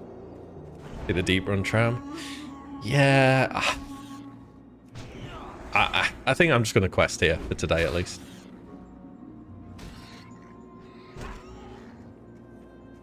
Gonna get me some meat. Rebuke and Stormwind at 15. I mean, Rebuke's okay. I kind of just want the ones that affect questing right now, so... The big ones will be Crusader Strike, which I just got, obviously, and then... Seal of Martyrdom, and apart from that, it's just Divine Storm, right? But I'm not getting Divine Storm till at least level 20 plus, and then I'd need a raid to go up the tower. Cozy Dunmorrow. I do enjoy a bit of Dunmorrow, I won't lie. Exorcism. Oh, true, yeah. What level did you get Exorcism?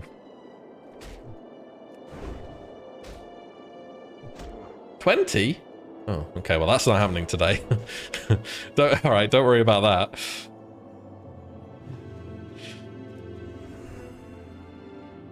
Do I always play Alliance? I tend to go towards Alliance, yeah. But how can I put this? In Classic's release in 2019, I did level 2 characters on Horde.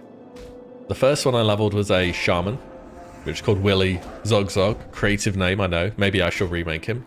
And the second was a Warlock called Get Pet, which I was of a bit of a completionist mindset, and I made a Warlock on the opposite faction specifically for the reason of getting companion pets which Alliance couldn't easily get.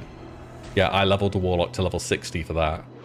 And I've been farming the Tabby Cat and Wrath from the Dalaran people. What's it called? Someone will know in the chat.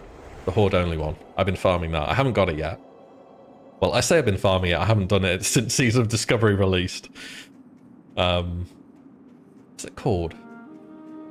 I forget the name now. But anyway, yeah, I have leveled 2 characters on Horde, so I do have a bit of experience on it, but way, way less than Alliance. Like, if I was leveling on Horde now, I would be straight up reading quests. Alliance, I just pick up the quests and I can go. I have a pretty good idea what I'm doing. It's not the most efficient gameplay, don't get me wrong, but, you know, I have some idea what's going on. Man, this Crusader Strike cooldown is so fast. Was it a 6-second cooldown in Wrath? I swear it was longer. It was like 8 seconds or something.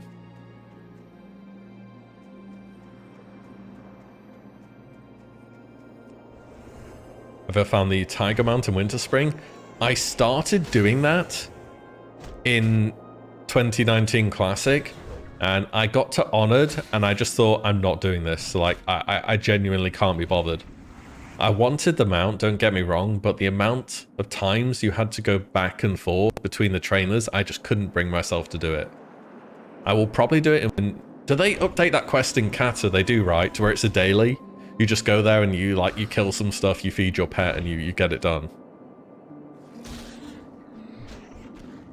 Yeah, I think it's Kata 8, I believe. 8 sounds right. I mean, I played Ret in TBC, and 6 just... It feels like I look away and it's back up again, you know? RuneScape like grind, that is such a good way of putting it. It's like leveling up lockpicking on a rogue. It's just... It's... RuneScape like grind, that's all you can summarize it by. Easy but boring. Extremely time consuming. I just didn't want to do it in the end. Cool mount though. Cool mount. I do... Am I dying to this? Holy crap, these bears are strong, man. Becomes the, like the Ungaro one, you just do 20 days of dailies. Yeah, okay. I know what you mean.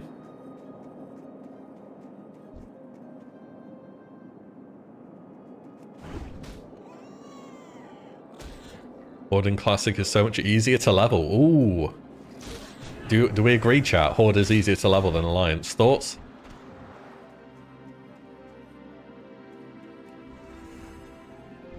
The Horde have it better. Barons is boring? I'm not going to disagree. No. Alliance have to run more? Easier? They're the same. This is divisive. People are 50-50 on this. Yes, because you play more? That's fair enough.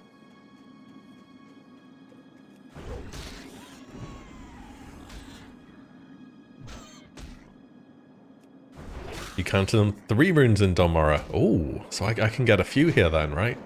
1 in Ironforge, 2 in Malok Madan. That's good.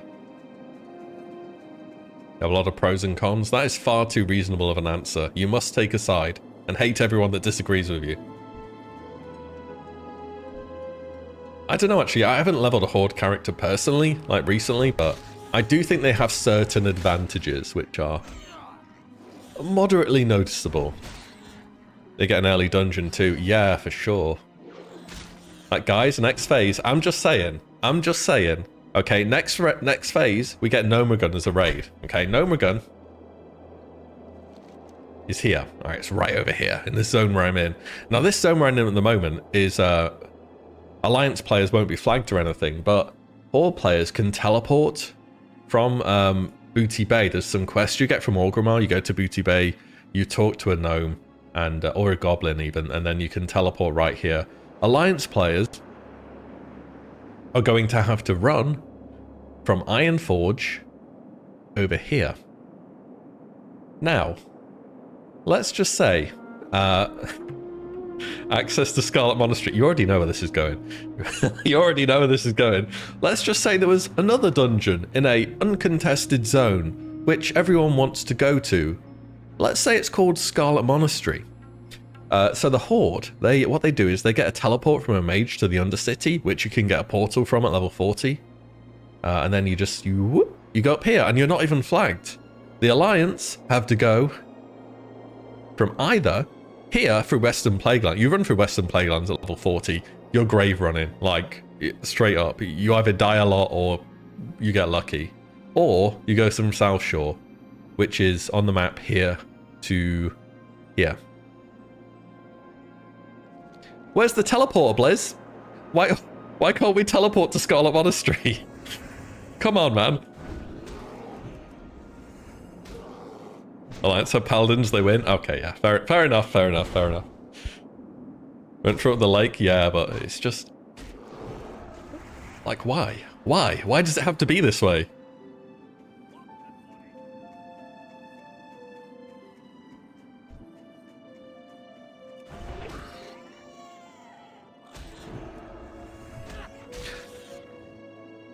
Hello, Combo Kin. How you doing? What race should go to Priest? Do you think they're all the same? The potential racial shift was kind of a link to runes. It hasn't been confirmed by any stretch of the imagination. If I was min-maxing Alliance, I would go Dwarf. Horde. I think there's an argument for both on what you like more. Undead's good for PvP. Trolls are just generally good. Up to you. I just play the thing you like, I think, first of all.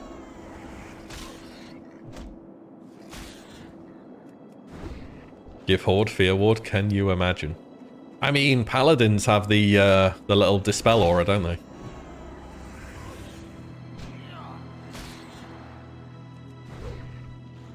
Bro, these boars do not have much ribs on them. How many boars have I killed now? I'm up to 4 ribs. This is the classic experience right here. No, passive? What, you telling me you don't value moving faster when you die? Are you telling me you don't want a chance to succeed better after you've died? Come on now. Troll is Horde Master Race. It's weird, isn't it? In Classic, you see a troll, you're like, oh damn, you know, this guy's playing what he wants, he's playing something off meta. You see a troll in Wrath and you're like, yeah, you know, one of the how many? They're everywhere. You see trolls everywhere. They had a BFD teleport and Oberdeen. This is true. That's a good point. But Horde already have a camp next to BFD.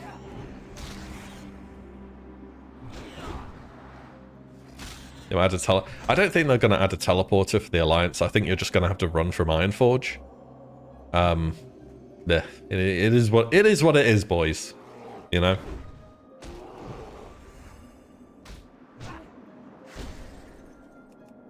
Yeah, there's a lot of animals in Azeroth missing parts, that's for sure.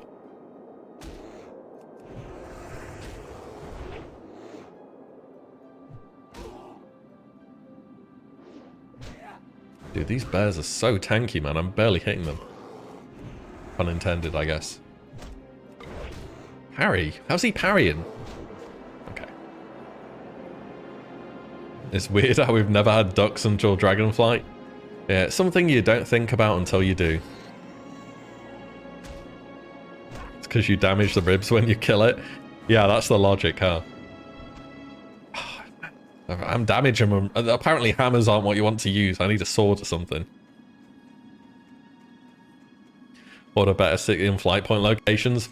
Boys, I'm just saying, phase 2, if they do STV as a PvP zone, which indications suggest they will be doing, Horde, okay, they have a nice camp here, right in the center.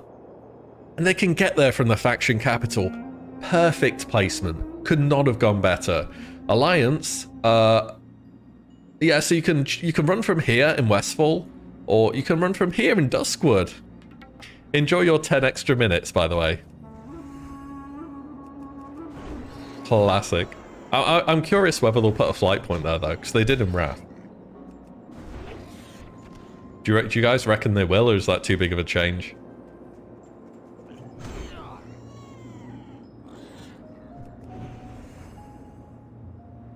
Let's have a camp north of the STV entrance. Not a flight path. That's not a flight path in vanilla. Yeah, it's not. Yeah, no, it doesn't have one. Your nearest flight point is Westfall or Duskwood. Ah, pain. It's a neutral camp. The rebel camp's alliance. It's not neutral. Wait, is it neutral? I thought it was alliance. Oh, you're making me question myself now. I haven't been there on a Horde character thinking about it, so I actually don't know. Or how do I still need a boar rib? It's not neutral. Yeah, I thought it wasn't. It is alliance. Okay, good, yeah. So Blizzard, put a flight path there, please. Like, come on. I mean, usually it's fine, right? You can run there, but if STV is considered an endgame PvP zone, I think they can concede that, right? Like, that's okay.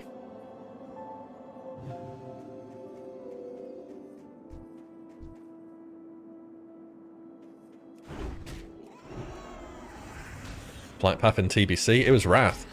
It was Wrath, I believe, when they added that. What was it? Yeah, to be honest, I never went back to STV and TBC, but I've been back there in Wrath because I've been farming my my Tiger, my Raptor from ZG. I got the Raptor, by the way. It's pretty cool. But I do want the Tiger, you know. I'm still farming that. It was TBC? Okay. Did they add the flight point to Goldshire as well? Is that TBC too? Because that was always kind of out of the way as well.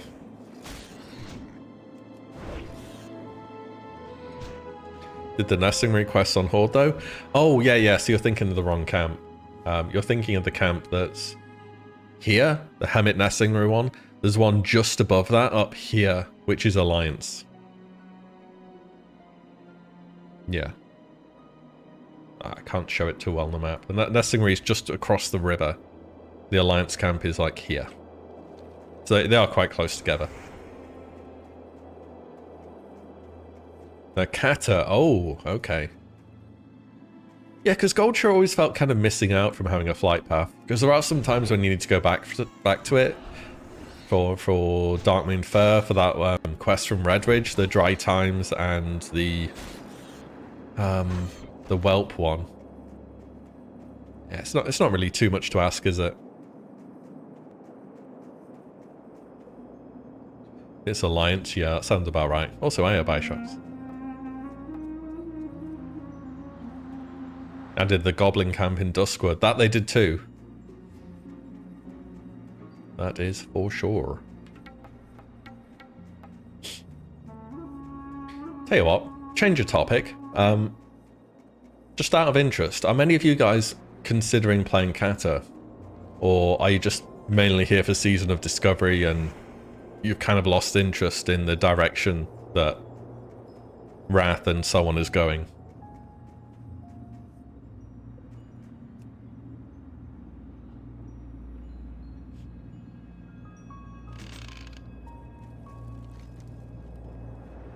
Indigo, over here.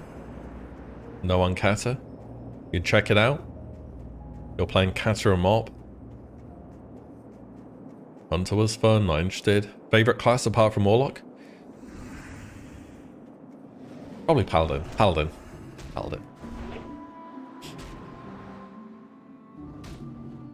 Sod only, but you didn't play Wrath? Okay.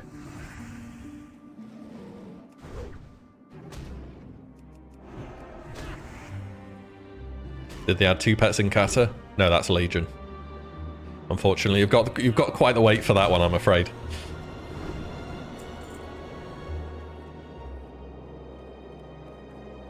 Wait, are there guards in here?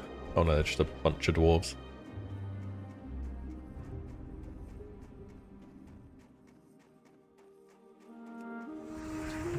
Yeah, so I guess most people here are more interested in the seasonal vibe of the server. I mean, that is what I'm focusing on the channel at the moment, and what I've been playing the season way more myself. Personal thoughts about Kata. I'm gonna play it. I'll make content about it. You know, I'm gonna do whatever's in the sphere of classic WoW. I'm still doing ICC 25 heroic weekly clears. Not about to stream them, let me tell you what. I ain't streaming that, but I've been doing it. And you know, I've had heroic Lich King on farm from week 4 or 5. So I feel as though I can say I've seen the content, right? Can I do 3? I'll try 2. Oh, we're trying 3. Oh, someone else tagged 1. Alright, I can take 2, I think. I'm a strong paladin. But no, Kata was when it was like when I actually started getting into raiding properly, so I actually am kind of looking forward to it, I'm not gonna lie. Like, I'm loving Season of Discovery at the moment. But Kata's gonna be early next year, like springtime, right?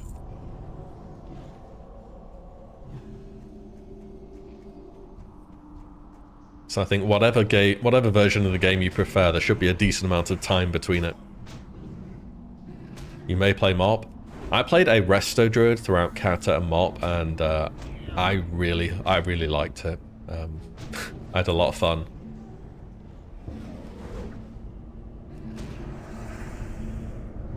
If I'm passing those weekly raids, I mean, I did the raid yesterday on my lock, and I didn't have the correct spec, and I got over 90 and everything. But I think so much of doing well in BFD is just having fast kill times. And I was in a group that was absolutely blasting bosses, so I just, yeah. 25 passes though, I'm not too interested in it. Yorian Kata was insane. Really? I hear it's bad. Like, people play arms. Oh, ding. And imagine if I planned that ding there. The thing is, I also need to put together my Wrath of the Lich King review video sooner rather than later, right? Like, guys, the time is upon us, you know? Wrath is coming to an end once again.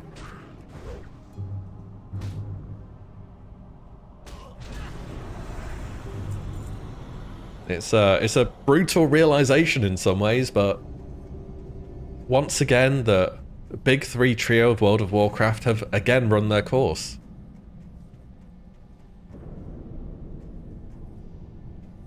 And there's no Wrath era either.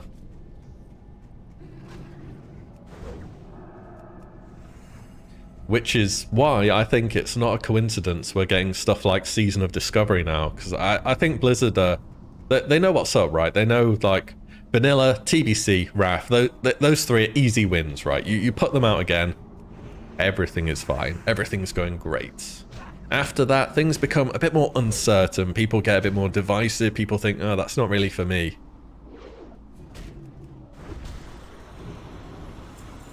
And so we have this season now.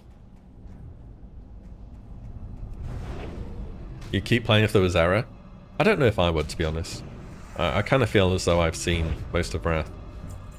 Oh, you meant Wrath for passing? Well, honestly, I probably don't try as hard as I usually would. The thing is, in Wrath, I play a demo lock, and they're just kind of like a spell power buff. The spec just, it doesn't perform well. Ooh, first box, nice. So yeah, I haven't been as interested in trying to perform well because my class sort of just isn't very good. It is what it is. Yeah. Yo, Radical, what's up? SOD TVC? Imagine. I don't think they'll do it, by the way. No. But imagine. You're just abusing Wrath with alchemy alts to pay for the game time? Oh, man. I've made so much gold off of having 3 alts with alchemy from Cardinal Rubies. I have not done a single GDKP in Wrath. I do not gold farm in Wrath. I only level alts and log in on 3 characters and press transmute from whatever it is to Cardinal Ruby, and I think over last week I hit over 100,000 gold, which is just fine for me and Kata. I'll be able to sort myself out with that.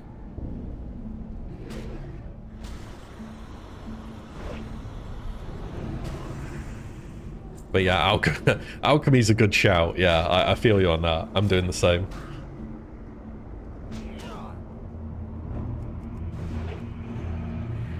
So we need 2 more of these. 1 more after this. 1 more after this. Heavy linen bandages. 100k. Yeah, it's just transmuting gems. Transmuting, that's it.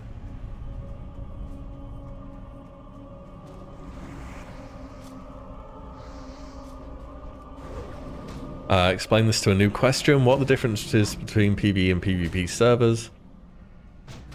Contested zone. So yeah, basically, contested zones exist on... Well, technically they exist on every server, but when you're in a contested zone on a PvP server, you will be automatically flagged for PvP. So starter zones, which I'm in at the moment, so Dunmora, you kind of only know them if you know them. Elwyn Forest... what are the Horde ones? Where is it? There's Valley of Trials and so on and so forth. These zones will be protected, so you won't be PvP flagged. But when you enter a zone that is contested, you'll be automatically PvP flagged. And when you're in one of those zones, anyone of any level can attack you. And you'll know whether you're PvP flagged, because if I just turn it on manually here from my UI, because I'm in a protected zone, so I couldn't have it turned on. You'll see a little faction thing next to your name. For Horde, it'll be some like red Zog looking thing. But yeah, that's how it looks. So essentially, if you're okay with being attacked by any player of any level in any non-starter level zone, that can happen on PvP servers. On PvE servers, you're always non-flagged unless you manually turn it on.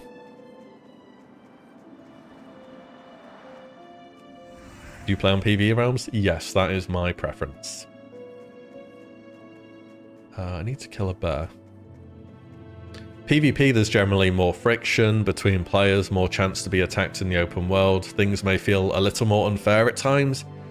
There again, there's much more chance for organic gameplay that grows through player conflicts, through rivalries and stuff like that. Each one has their advantages, and it really is up to you to decide which one you prefer. It's hard to say until you've seen both sides of how they play out. But yeah, I personally prefer PvE, and I can tell you the biggest benefits of PvE. They're just generally a bit more of a chill experience. You can go about doing whatever you want to do in the world. You don't have to worry about anyone else attacking you or anything like that. You can just... It's just more chill, right? But for PvP, if you want a bit more variety, more chance to fight other players and stuff, then you should consider that.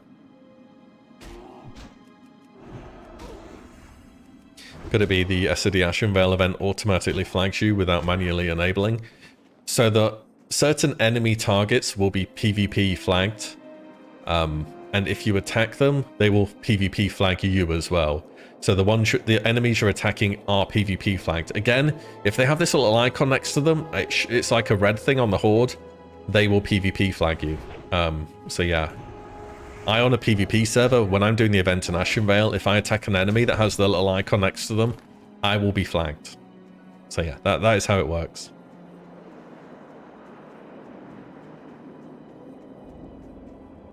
The pod culture is different as well. It is. Having played on both, it is. People tend to be they tend to be more try-hard on PvP servers, if I'm honest. They also tend to be more active from a player perspective, and you tend to get more stuff happening during the day. PvE realms, they're kind of, you know the term like dad realms or something, where everyone logs in the evening and stuff? They do tend to fit that stereotype a bit more.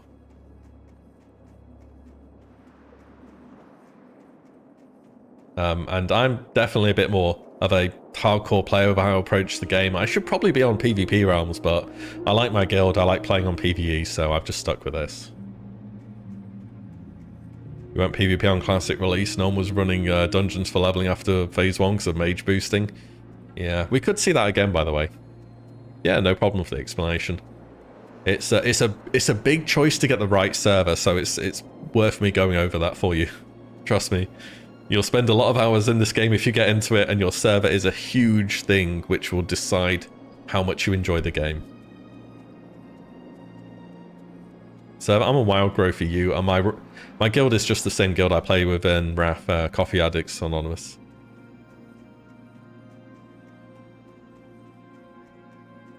Yeah, it's pretty much just a guild from Wrath, people who know one another from that, so yeah.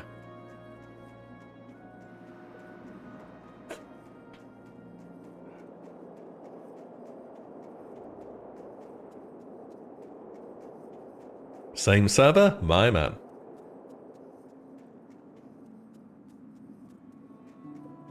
You found a fun dag guild in the PvE server?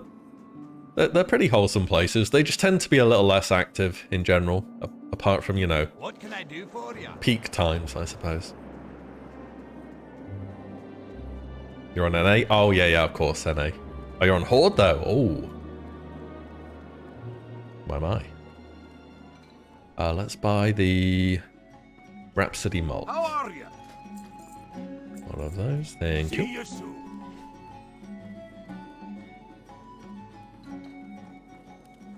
Well met. And that in there, and then we go hand these over. The server's super alliance populated. It tends to be the case.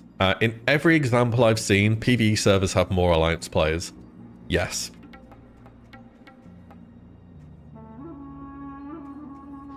Yep, this is very consistently been the case.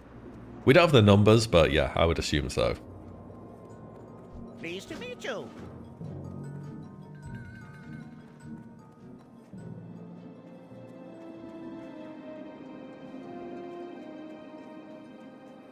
The sod PvRP wasn't dead. Is it dead? Opinions on GDKP? Why doesn't Blizzard ban them?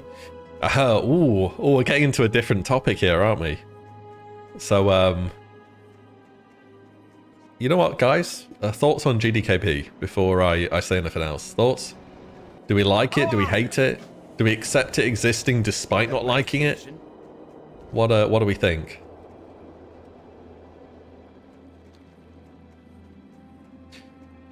And if you don't know of GDKP, just in case anyone asks, it stands for Gold Dragon Kill Points.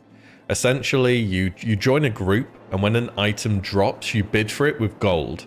And then at the end of the raid, all the gold that's put into the pot, or the total amount of gold that's been bid, is divided out proportionally among the members. And that proportion can be based upon, you know, if you're a tank, you might get an extra cut. If you did a specific role, you might get an extra cut, and so on. They're fine, you're not a fan of it, breaks the game, hate it. Without it, there'd be far less gold buying. Yeah, it's hard to disagree. Makes max gear people want to continue raiding.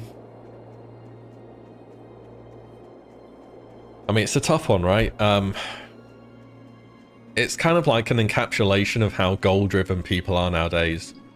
That if there was a guarantee you could get nothing out of the raid from joining a soft reserve run, people don't consider it worthwhile. But if you could get at least a few gold out of your time, people do consider it worthwhile. And then that gold can later be reinvested in gear. I mean, honestly, I've not run a GDKP ever. I do disagree with the idea behind them. I do think it encourages too much gold buying, and it's the leading cause behind gold buying.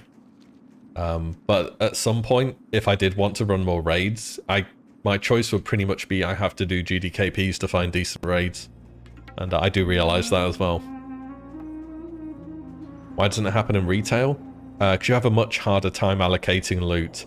I don't understand the full loot changes from Dragonflight, but I know it's not as simple as an item drops and you can give it to anyone.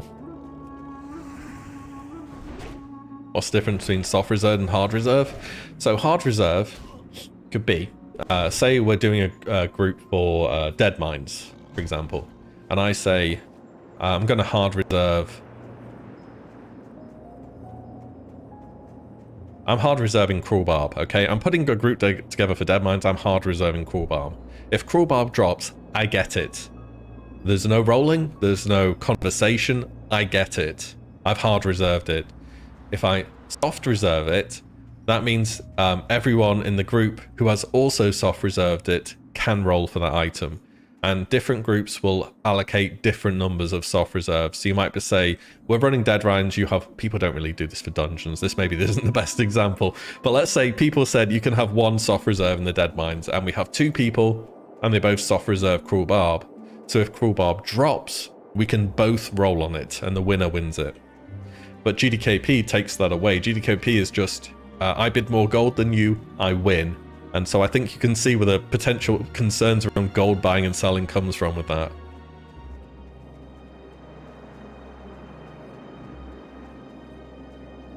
I mean, if I'm honest, they could solve GDKP overnight.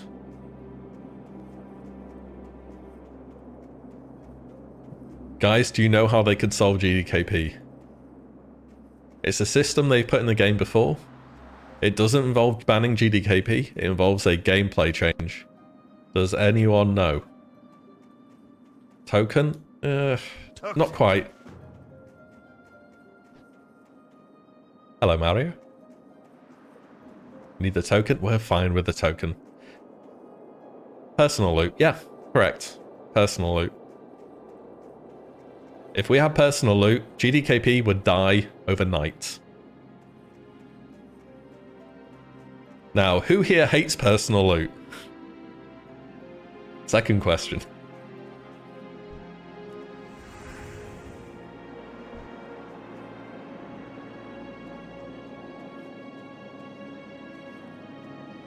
I don't think I can get... I need this guy to patrol back out. What's personal loot? Swedish kings?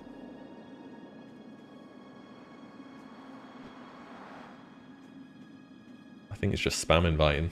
I'll decline.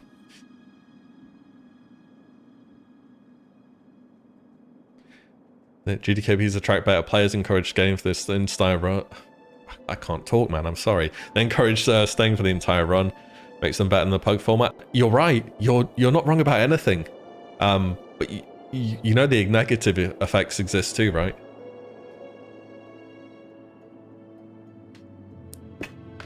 So personal loot is, let's say I go into, again, dead mines. We kill the last boss, Edwin Van Cleef.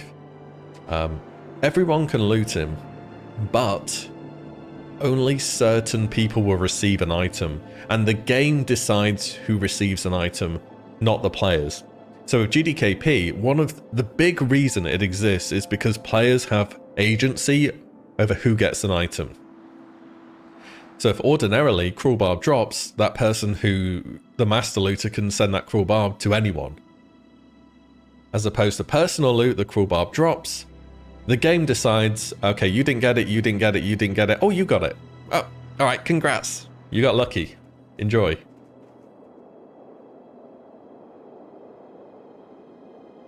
And there's also an element of, how can I put it? The game kind of knows what you want, right? It's not gonna... if you... They'd also need to put this in the game, because at the moment you can roll on anything. You need to like put your ret or pro, and then it knows what items you can roll on.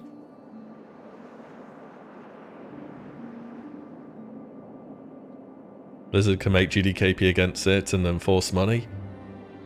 It's kind of unenforceable. I think this is the biggest potential issue. If you genuinely wanted to stop GDKP, it's completely unenforceable. How on earth do you know somebody has actually dishonestly traded something? You just simply don't. You could be in a raid and trade some money to another guy, and that doesn't mean anything in a vacuum. Got my thing.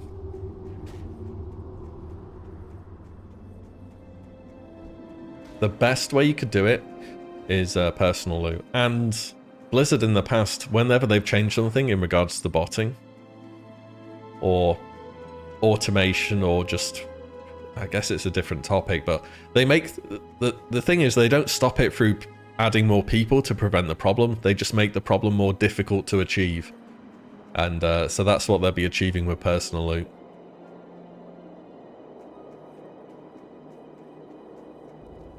How many items dropped from the BFD bosses? I think it's 2, right? But the loot tables are enormous. I mean, if I'm honest, I almost feel like I'm playing with a personal loot plus with how I typically do raids. Like Wrath of the Lich King, I've played with a loot council. I played with a loot council since vanilla. Oh, ding, level 8. It's kind of like personal loot plus. You don't always know, might have a feeling you'll get something, but you don't know if you're going to get it.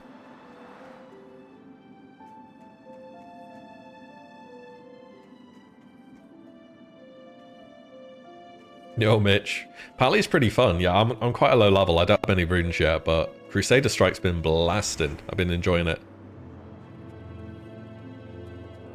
What's on your mind? If you really did want to get rid of GDKP though, personal loot is the answer. There is nothing else which is going to provide as significant of an impact. So if that's what you really want, then you should be asking for personal loot. If you hate personal loot and you hate GDKP, you're in a tough place there, I'm afraid. Loot Council favors eagles. Well, I've raided with all kinds of people and it's never been a problem. Depends on your guild. Good guilds don't make problems out of these things. And I've often thought there's two types of people in this game when they approach loot and raids. Is people who've had a bad loot council and people who've had a good loot council. The good loot councillors will tell you there's no other way. The bad loot councillors will tell you every other way is the best.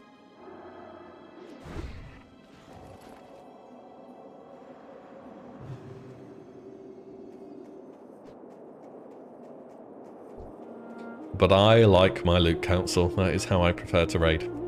Again, if I was doing more raiding, which was outside my guild, I'm Wrath of the Lich King. The guild I'm with still runs GDKPs. If I wanted to raid more, I would join them.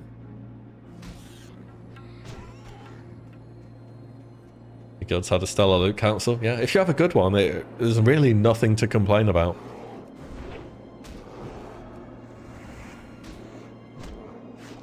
I should hire more GMs and stuff. GMs would be good in a preventative effect from removing bots and, you know, like, what if we just take a look at Stockade 16? Is it Stockade or 16? No, there's no one in there at the moment. Well, they banned them then. There was rogues in there the other day.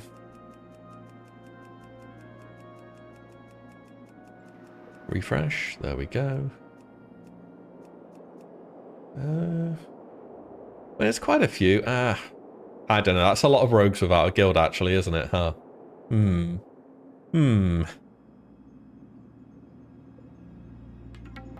Yeah, that is a little bit sus. Yeah. What about SFK?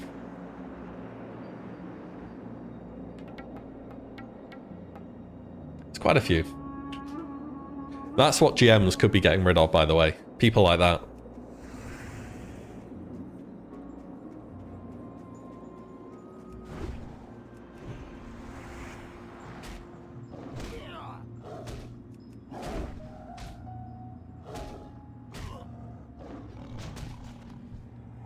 Personal loot never bothered me. Just run it again if you don't get what you want. And I kind of feel the same. Like, I feel like I'm not a hyper loot driven player. I just kind of enjoy playing the game, killing bosses, and if I get an item, that's a bonus. Like, if I get Biss on a character, I don't want to quit. I don't consider that character completed. I'm just like, oh, sick. Now I'm as good as I can be. I want to play the game even more. But a lot of people are very loot and item driven. Like, have you guys ever had someone in your guild? They were a super consistent player. They were on every week, you know, never late. They always showed up. They got that one item they wanted, you know, Thunder Fury, your DFT, whatever it was, and they just disappeared next week. So I swear this happened all the time in Classic. And it's just people who are very loot driven. They want the reward. They're playing for the purple.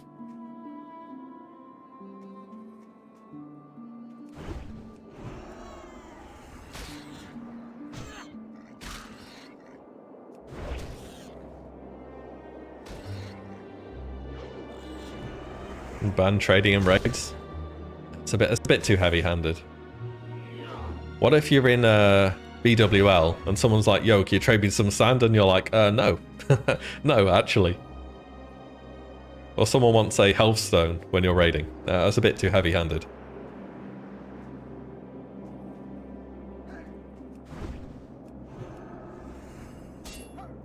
Ban raids. Yo, ban raids. Hire this man right now. He's figured it out. If we can't raid, we can't cause problems, can we? If you get all your gear, what's next? Just playing the game with all the gear. That's it, yeah. I mean, different people look at this differently, but having all the gear is just one step of a journey on your character. Eventually, the next thing will come out, unless you're on Classic Era.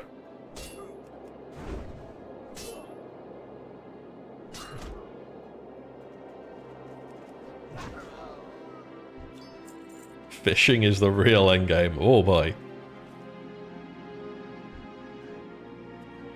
I kind of should be paying attention in this zone. There's like millions of these little gnomes everywhere.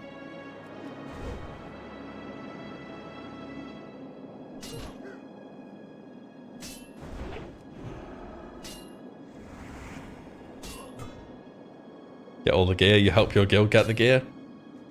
Yeah, I mean, I think it's just fun to have all the gear and raid with all the gear. I don't know, that's part of the fun.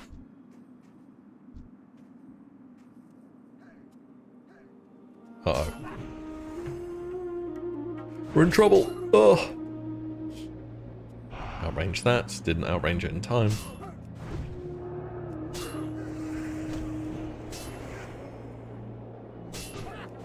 Might have to bubble after this. Try not to turn around. Probably get hit one more time. Ooh, that's a problem.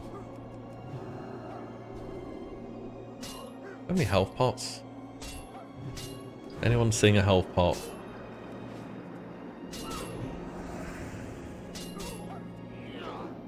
Yeah, I'm gonna have to dip on this one. Have I got gap? I think I've got gap there, right? Yeah, I do. Ooh. This area is dangerous, man. I swear. This is like the place where you die on your first hardcore character and you just didn't see it coming.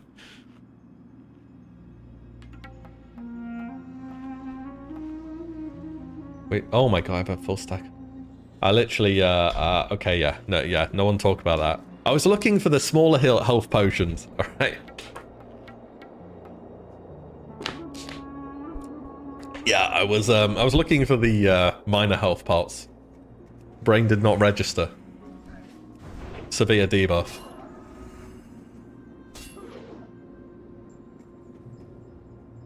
I think I had to run anyway then. Oh, damn it. Sarcastic when I asked it. I literally didn't see. I was looking for the different icon. I had the thing in my brain that I was looking for. I just phased all the other stuff out because I didn't want to die on my character. I just like glanced at my bags and I'm like, yep, nothing in there that does healing. Nothing. Yep. Okay. Could have taken it. Yeah, probably. You know what? You're probably right.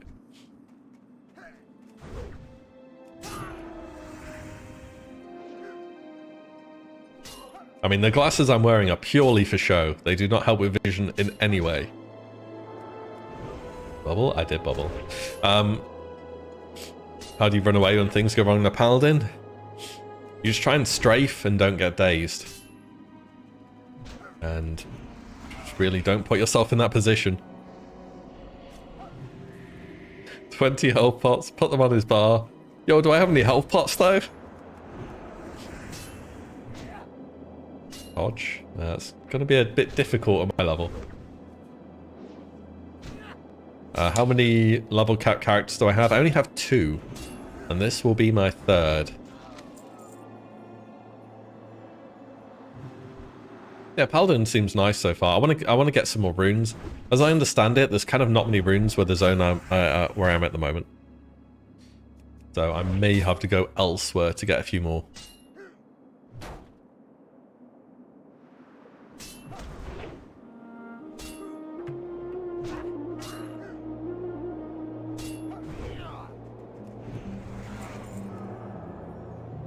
Crusader Strike's a nice addition, and it restores some mana as well. The base mana restore is very nice. It's keeping me going for sure. Okay, this time I will redeem myself. I have been made aware I have health pots. Dude, these guys hit so hard, man. Health pot there. Judge that guy. You dinged with 3 runes, didn't look anything up though. That is the way it be. Oh, I thought he was about to attack me. No, he's just sailing by like a ship in the night. Alright then, works for me. I'm kind of in a bit of a spot here. I've got some guy over there. I think he's going to run in fear. Hello, Tranus. How you doing? Scroll of Spirit. Yeah, don't mind if I do. Swing timer add-on? That is... Weapons swing timer.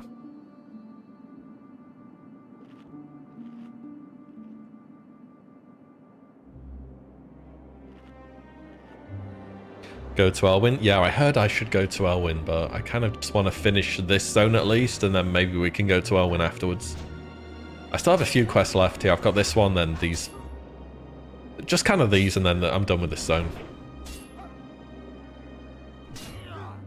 Big fan. And a Warlock main. Ooh, that's what I like to hear. Think about Seal of Martyrdom versus Divine Storm. My understanding is Divine Storm is a lot better. Seal of Martyrdom sounds nice for the mana returns, but when you start pulling off fast kill times on bosses, Divine Storm is just pulling ahead so much. If anything, it feels... Again, from what I've heard, I haven't played it at endgame, but from what I've heard, the fact you're having to choose between Seal of Martyrdom and Divine Storm on the same rune is kind of a bit of a problem at the moment, right?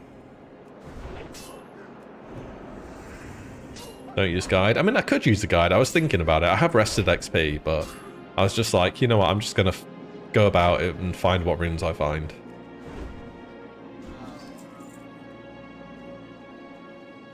Did Martyr get nerfed? It did get nerfed, but not from a single target perspective. It did on Cleave, but they've buffed its mana regeneration.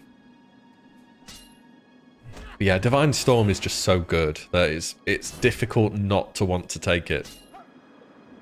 They put the runes into rested XP. Yeah, I saw that. And you get, by the way, you know, like no sellout. The rested XP thing. You can get the add-on and it tells you where runes are for free. Like, you don't even have to pay anything. It just directs you to where the runes are. So, it's pretty neat. I don't have it turned on at the moment. I could do, though.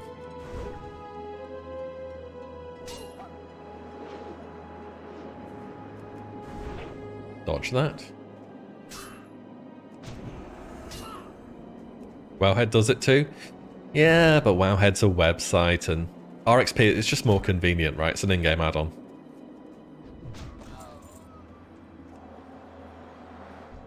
Oi, who's this? Has he killed someone else? Why did the gnome just drop out of the sky? What's going on? Where are these gnomes coming from? Let me get out of the way a bit here. There's gnomes just spawning.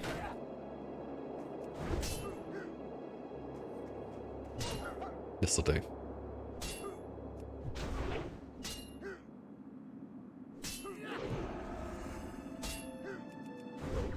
Yeah, I would like to find 1 or 2 more runes though, and it's kind of hard to...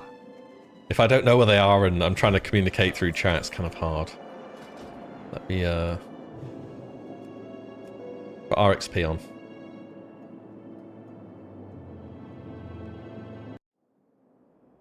And then runes. Chest. So apparently I can get Aegis and Dummerer. I can get Crusader Strike. I've got Crusader Strike. And I can get Inspiration Exemplar. Where's that?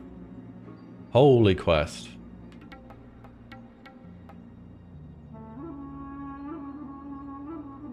That's like miles away. I don't want to go all the way over there. What about Aegis? Is that nearer? No, that's also miles away. Yeah, we'll just leave that for now and carry on what I'm doing. Might do it later.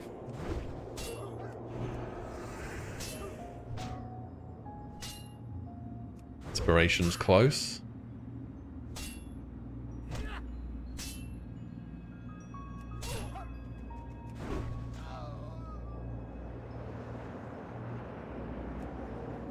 Join a group with another priest or paladin.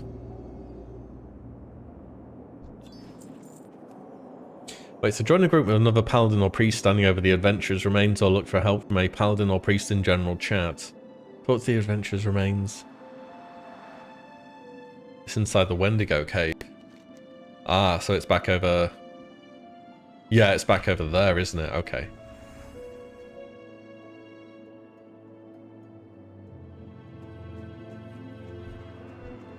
Get together on your level 9 paladin. Would be kind of good to get it. So maybe we do it later. Just carry on what you're doing. Don't worry about me. I'm just gonna quest over here because these runes, like, I do want all the runes obviously, but these aren't gonna directly help my leveling at the moment. So I'm just gonna leave them be for the time being. Dude, this gnome keeps spawning behind me.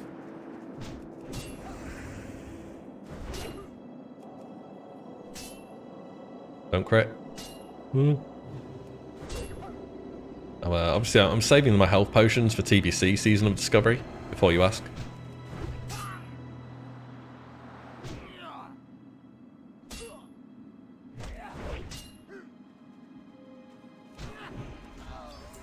Yeah, we can just leave it off for now. I'm just going to turn it off so it's off my UI a bit.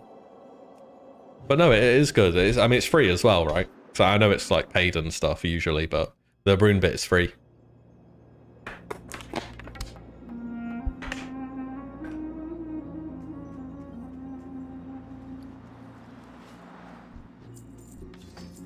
And I would get it, but it's kind of far to run back all the way over there.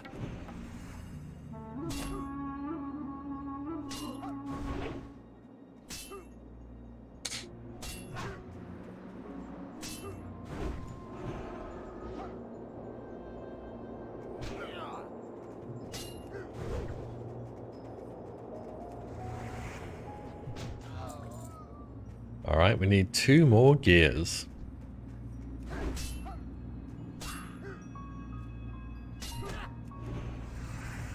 Soul Siphon has the same issue as Seal of Martyrdom and Divine Storm.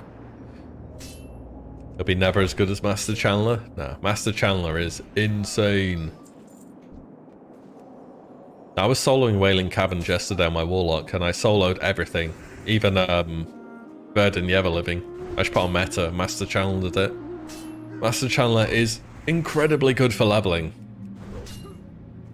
The Soul Siphon, it's like, I don't even know what you're meant to do with it. It just feels kind of meh, like mediocre.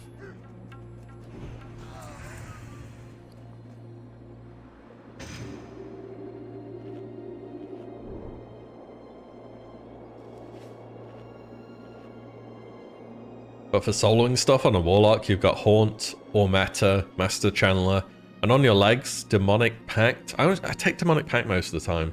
It's 13 spell power, and in practice, that's about 1/3 of your spell power in total. So it's extremely good. The other one's Demonic Grace, but I feel like it's kind of clunky to use, right?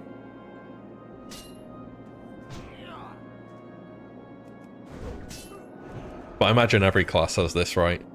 There's like some rune combo that's just so obviously better that you don't want to use anything else.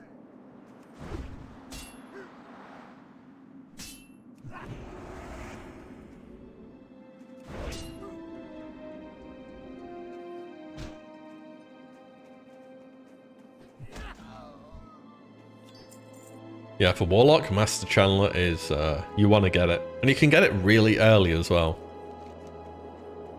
At least I know for Alliance you can get it in Delsamar, in Loch Modan.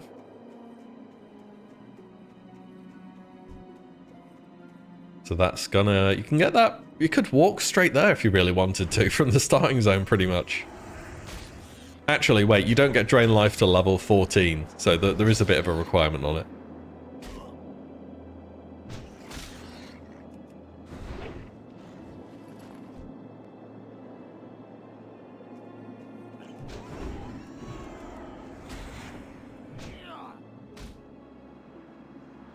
Druid has 3 runes per spec. I guess they do. You got what we've got: Living Seed, Wild Growth, Life Bloom, Wild Strikes, Mangle, Lacerate, all of those ones. Druid looks fun though. Like with the Druid healers, in Raid at least, it looks like you press Wild Growth, and then you just spam Wrath and press Star Surge. And like Wild Growth is all your healing.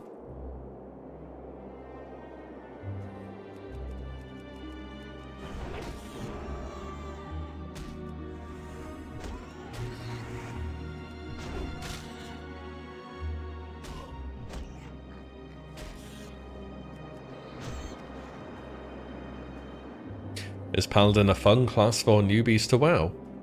I'd say so, yeah. There's been a lot of changes in Season of Discovery. If this is your first time playing WoW, there's kind of not a wrong choice. Saying that, I think Paladin is one of the easier picks. I think Priest is good too. And I'd imagine Druid is good. I haven't played them in the season yet.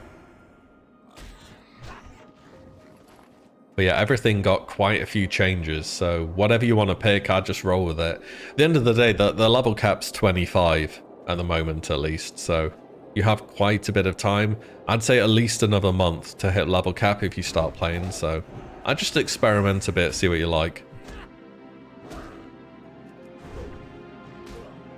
Druid's been challenging so far and you're level 14? Maybe it's not as simple as I thought it'd be. I just thought when you have 3, you know, Wrath that costs nothing, it'd be quite easy. Yeah, Paladin so far, very straightforward, does good damage, you can tank, you can heal, you can do anything, you can do all 3 roles as this class. So yeah, maybe it should be a good go. Star Surge at level 3. Yeah, I saw the buff Star Surge, and it looks pretty crazy. Like, you just press the button, and whatever is in front of you, it's like, boop, it's gone.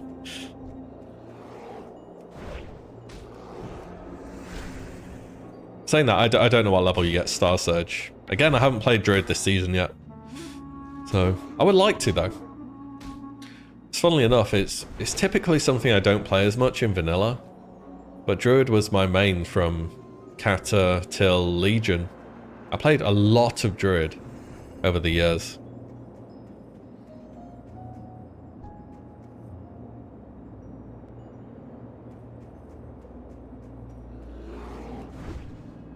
Star Surge on Resto, yeah, for sure. And it's not like... I heard you can even use it as Feral, and it scales with attack power. And it's really kind of wonky, I guess, but it's still good. What spec? I played Restoration Druid. I had a lot of fun in Cata. This is one of the reasons I'm looking forward to Cata, by the way, so I can play Resto Druid again.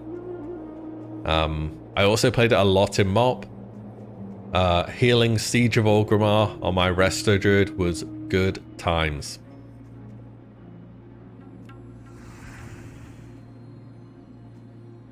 Star Surge is strong, but Druid damage is poor. Yeah, I think they're just a bit over... Too much of the class's power is tied into Star Surge at the moment. They need to use the other runes to bump up the power of vanilla abilities. Balding ginger dwarf just like yours. It is the correct look. My man. Is the bots and Frostmane hold? Yeah, we'll go check it out in a moment.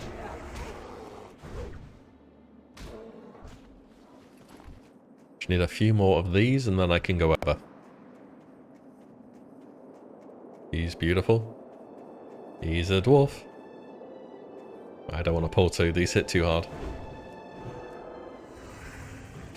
Yeah, I've been enjoying Paladin so far. I've only got one rune, but just that one extra rune is very noticeable. Usually on Paladin, it's like a meme, right? It's an auto-attack simulator.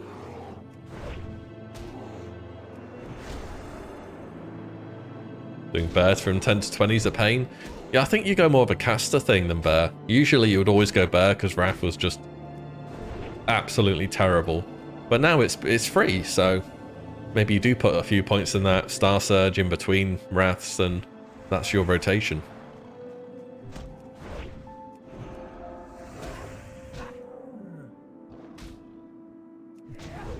Hyped for Kala? My man. Me too. I'm unironically hyped for Kala.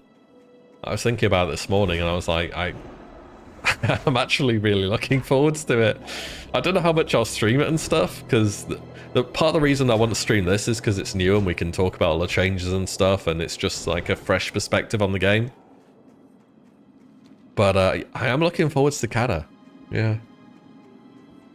Your ret dreams in Kata. Ooh, you like the you're a holy power enjoyer. I'm gonna be real. I don't like holy power. When they put holy power in Kata, I thought they put it in mob before I started looking back into the game, and I was like, oh, it's in Kata. Ugh. Okay, pass.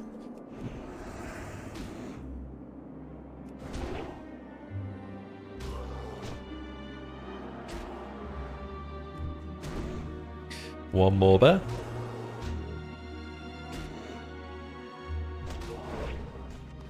What I've done for the spell overlay, that is this one, Doom cooldown pulse. There you go.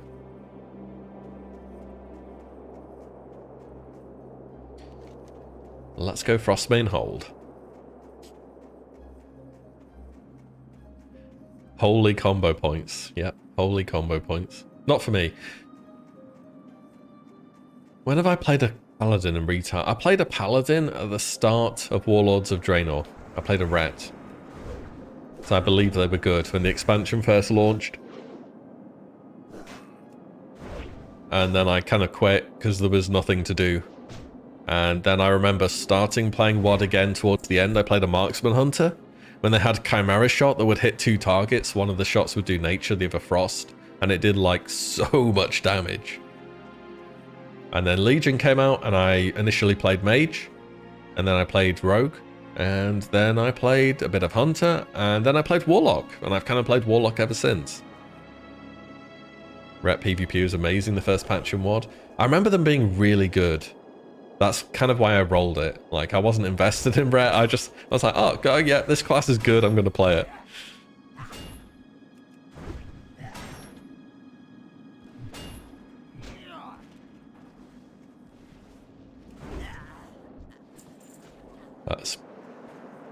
Speaking of WoD, what if we got WoD remastered with all the cut content? You know, I've got a video about this. I finished it a bit ago. About how far Classic will go as a game in terms of the, how can I put it, retail Classic, the live version of the game that's going to be progressing to Kata. And I could see it going to Legion as a short version. If and when, bold statement as that may be, they get to WoD, I don't think they are going to restore old content. Because it's just not going to be worth it, basically. You can discover the cavern here. I swear you could. Oh.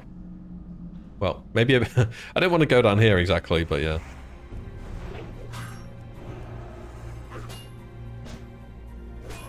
And two guildies carry. You got Divine Storm at level 6.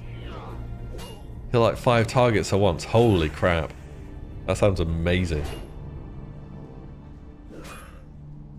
If Classic gets to one, it'd be sad and hilarious. Yeah, I know. It would be memed into oblivion. Everyone will laugh at it. Everyone will meme it. But hey, if you want to get to Classic Legion, you've kind of got to do that, don't you? Do you not want to go back to BFA and farm pearls and islands? I love my island weeklies. I love them. This is fine.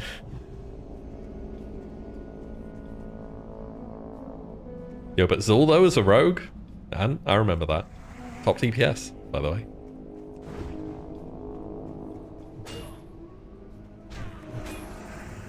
Kata when they added Soulburn? Yes. Yes, you're correct.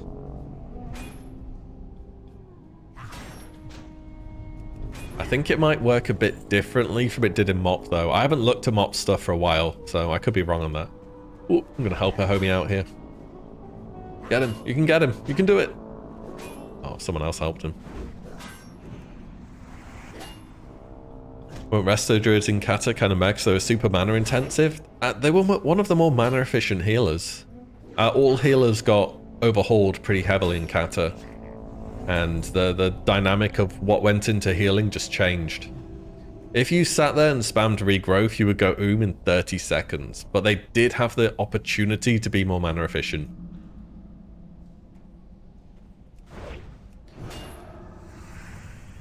I heard people solo healing rag 25 heroic on Resto Druid. Or maybe it was 10. It's probably 10 actually, thinking about it. Yeah, 25 solo healing sounds ridiculous now I think about it, but I think they're meant to be pretty good. I would like to play one again, but again, it depends what's viable. The problem with these harder games like Kata and beyond is when you're playing a healer, you always want to be viable because I guess viable's the wrong word. Needed. Needed? Yeah. Because if you're not needed, what happens is you get to a boss that you've progressed, and then your raid leader says, "Oh yeah, we don't need 4 healers for this. Go DPS." What if I don't want to play DPS? What if I rolled a healer because I wanted to heal, believe it or not?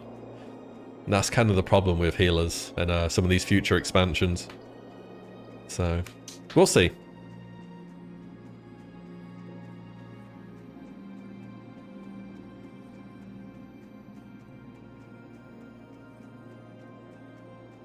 Exactly why you hate Mythic Plus? Oh, because you have to damage a lot too, right?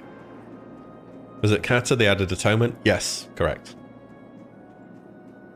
So that Beacon isn't as good as Penance? Well... I mean, you could have said Penance or Circle of Healing or Prayer of Mending. Like, oh boy, take your pick which one you're worse than. Yeah, priests are good though. I'm sure you will get buffs. Right, let's head back. You hate Atonement. Ooh. Actually, we'll get the Shimmerweed first. I guess you don't want to play a mage then. You don't want to play a mage healer. Stay away from that.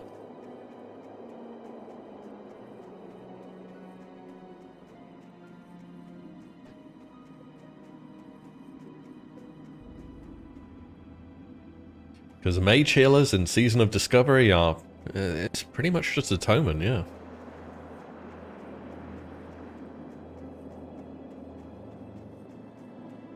Oh, you didn't like it? Yeah. I guess if you don't do damage through healing, then they're not going to be for you, and you should pick something a bit more traditional, which is to say any of the other healers. Literally any of them. Just pick another one. TBC with Circle of Healing and you didn't mind it? I mean, I've seen Priest solo heal BFD with Circle of Healing. Especially when you can allow multiple people to drop and then talk them up. It's very mana efficient. And priests are just... they're just very strong at the moment.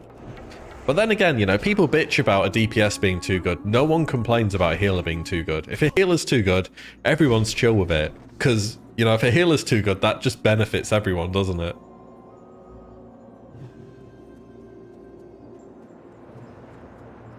Everyone loves a healer being too good. Imagine if a tank was too good. Like, is anyone going to say, no, this tank is too good at holding threat. Please nerf them. Nope. Everyone's got to say, yo, this tank is great. I love them. It's got a different vibe to it, isn't it? They don't feel... I mean... I've healed raids in the past. You do kind of compete for numbers where you can. I consider the Trailblazers or SRS. If I had more free time, I probably would have given it a go. But at the moment, I know how much time old school RuneScape takes to get into. And if I play it and I really like it, I'm just going to get addicted and I can't spend that much time on it. Looks fun though. Looks like a lot of fun. I'll take one more lightning bolt here. One more melee. Health pot. I'm glad they didn't crit then, I would have died.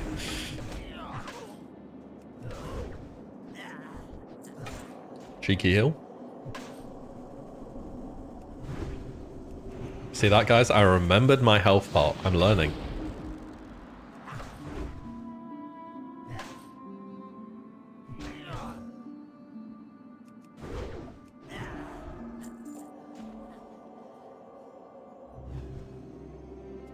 I think these guys melee. Yeah, they do.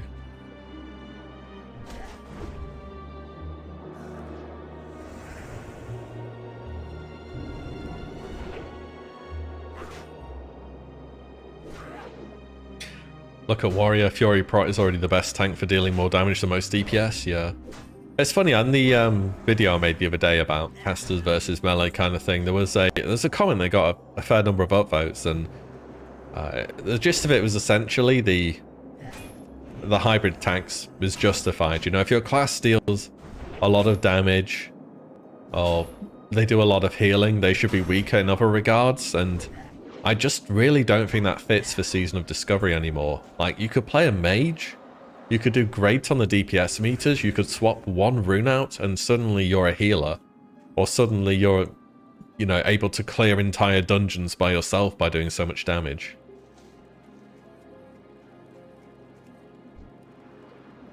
So this whole hybrid tax thing really feels like it just doesn't make sense anymore with the new roles in the game.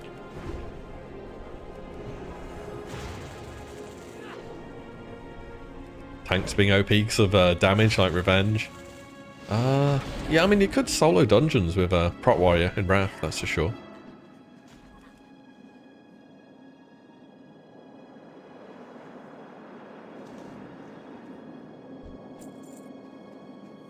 Get some Shimmerweed, very nice.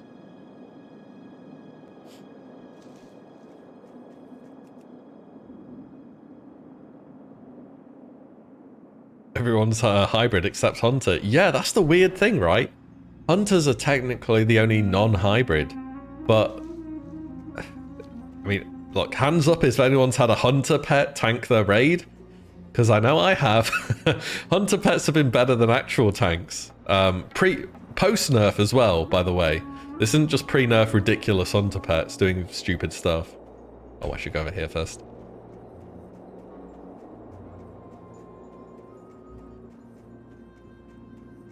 Yeah, but Hunter pets have been crazy this season.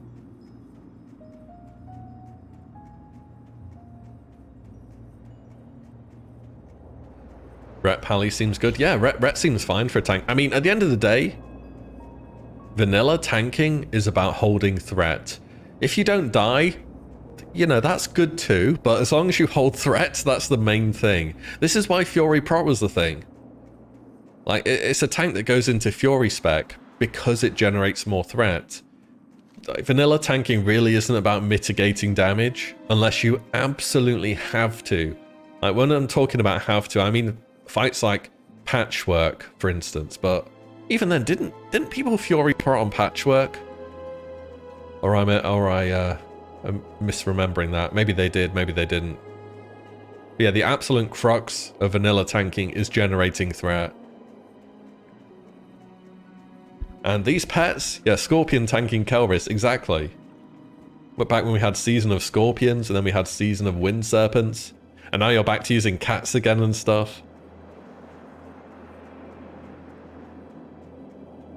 Hunters almost can be a hybrid, and the hybrid they bring with them doesn't affect their damage. If anything, it makes them do more damage with how strong BM is at the moment.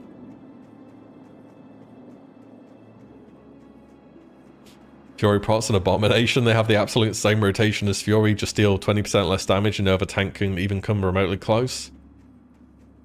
It's kind of weird, isn't it? It's just a product of threat mattering more than anything else. Like Shaman, I was speculating in my videos a while back about whether Shaman would have some kind of like Fury Prot build, where they have Rock Biter in main hand with Way of Earth and then Flame Tongue and Lava Lash in offhand. And it looks like that's happening, by the way. This is what maybe one of the crazy hypotheticals I came up with where I wasn't completely wrong. Because as long as you're not going it's going to generate more threat. And again, vanilla tanking is about threat. Am I done here?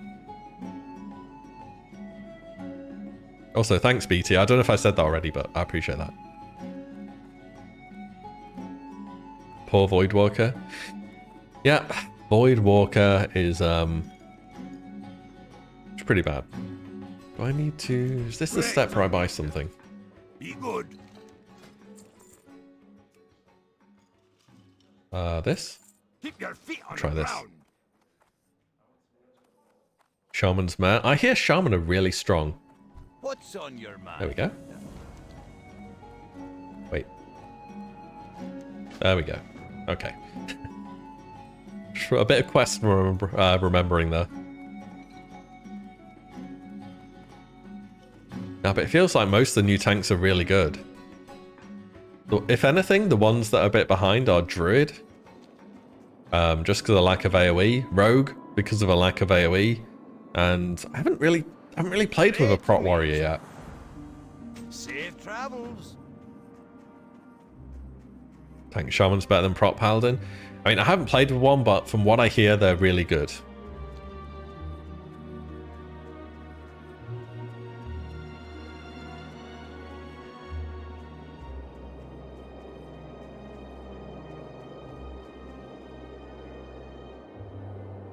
Which is a good thing, right? Kiss the dwarves. Oh yeah, I need my spirit buff. Hi, you're a tall one. Off and away. Actually, this tanking talk's got me thinking about something. So guys, when eventually we reach level 60, or maybe even before that, we don't know if this will happen before it. Do you want to go back to 40-man raiding? Or do you prefer that we have smaller raids and shorter lockouts now?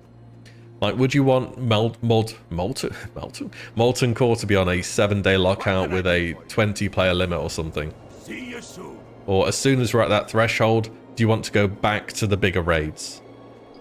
What do you think about that?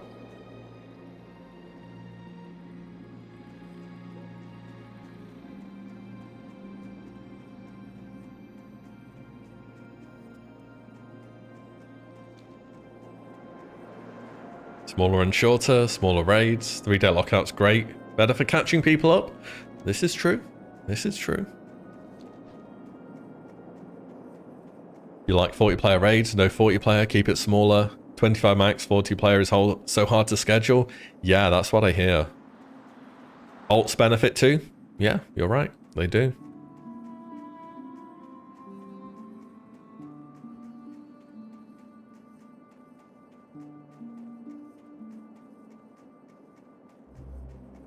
Keep the larger raids and add more smaller ones. I mean, the new raids could be the smaller ones, right? Because some of this loot we're getting right now in BFD is just crazy strong that it might still be optimal to run BFD next phase. We don't know that yet. That could be the case. Ultaholic, the 3-day reset is rough. You've had to do 5 raids in 3 days. Ah, man, I feel you on that. I wouldn't overstress yourself on that. I know it's easy to fall into the FOMO trap, but yo, just chill on it. Don't burn yourself out, man. Trust. 100-man raid. Whew. You imagine. Rolling 3 deep. 3 raids deep into Molten Core. I think the organizational problem is the biggest issue. Because it's like, you know that meme where it's like, who wants 40-man raids? And everyone puts their hand up. And it's like, who wants to organize 40-man raids? And everyone's like looking down at their feet. No one's got their hand up.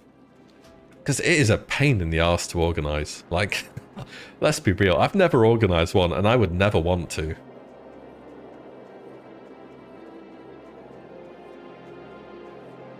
It's a lot of people, it's a lot of loot drama, it's a lot of organization, it's a lot of setup, it's a lot of pre-planning.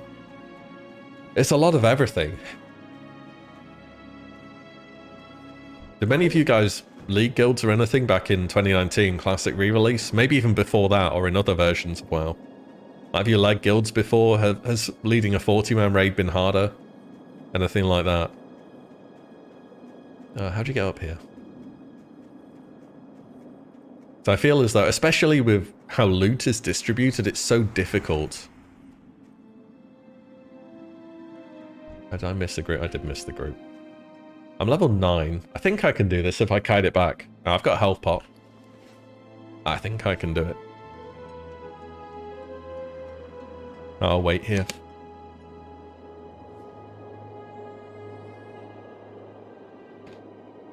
Level 1 in mop for memories you wouldn't do it again. I find this is very consistent among people that run guilds. They're like, they look back to it, they're like, yeah, that was fun. Yeah, but I wouldn't do it again, you know?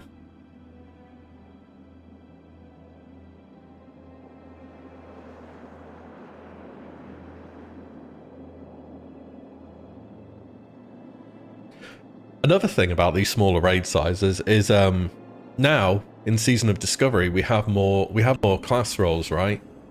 So there being smaller raids actually does benefit more people that want to tank. Traditionally in a 40-man raid, you'll have what?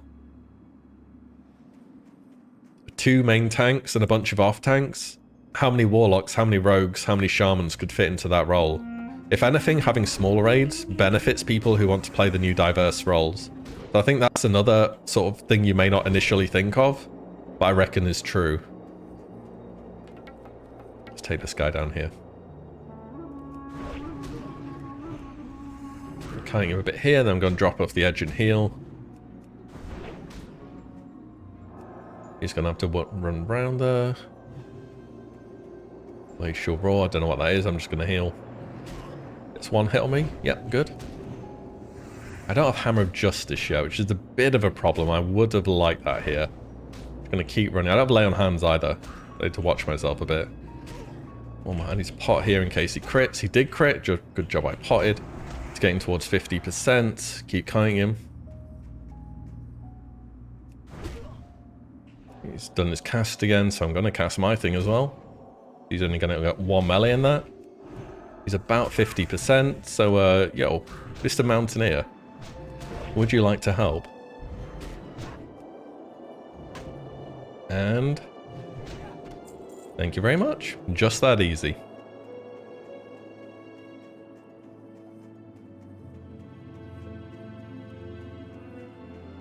Delegation can help. Yeah, for sure. I think you need like a team around you, right? So organizing 40 people is crazy. Like, can you imagine having to organize 40 people at work? That's so many. Great to meet you. I think I got hammer from this. I do, the Cold Ridge Hammer. 8.3 DPS compared to 2.6. That's a pretty good upgrade. I will take that. Pac-Man, absolutely, Luke.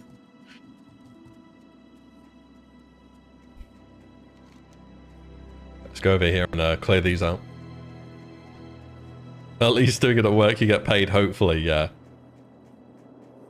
I mean, from what I hear, there's a lot of working from home people on WoW. So, look, a few of you guys are probably watching me and getting paid. So, I see you out there. I see you. More power to you, though.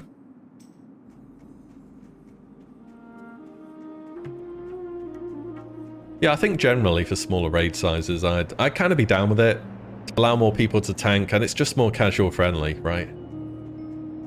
And at the end of the day, it's a season, right? Without getting too torn up in things, it's a season. It's going to have a beginning date. It's going to have an end date. What we do here is kind of fleeting.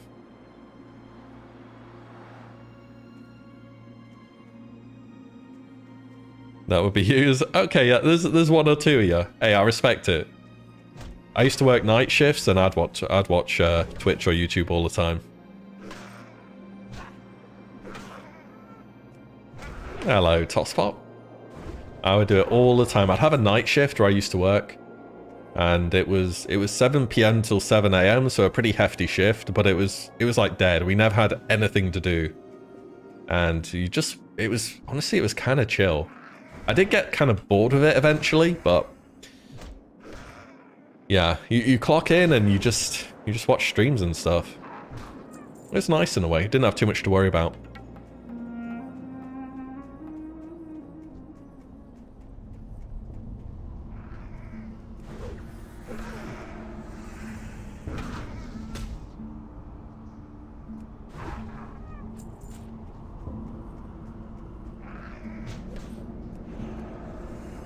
You're on standby, gaming and watching me, while getting paid. My man. Now that's the grind you want to be on.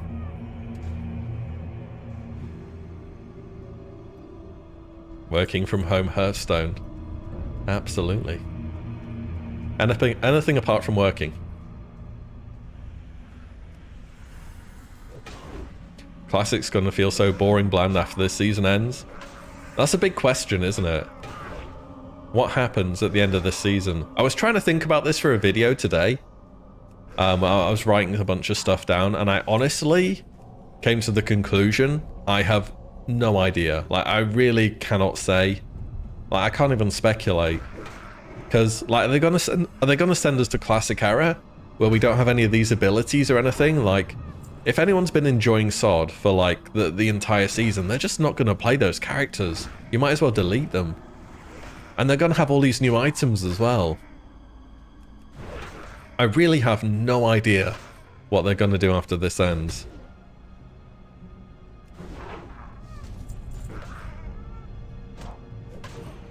You don't know if Blizzard knows? I don't think they do. Yeah, I agree, they don't. Wait, am I dying here? I'm good.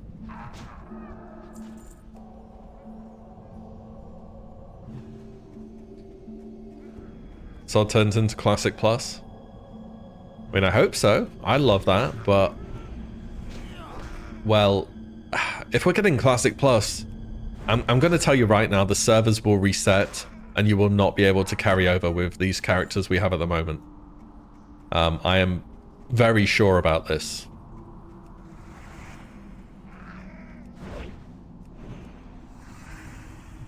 They've said a lot of times the characters aren't going to be deleted. There'll be a permanent season of discovery. Like seasonal error then? It just feels like another way they're splitting the game. Blessing of Might. Oh, that's a good point. Thank you. I didn't think I'd trained that rank yet. Let's eat some food.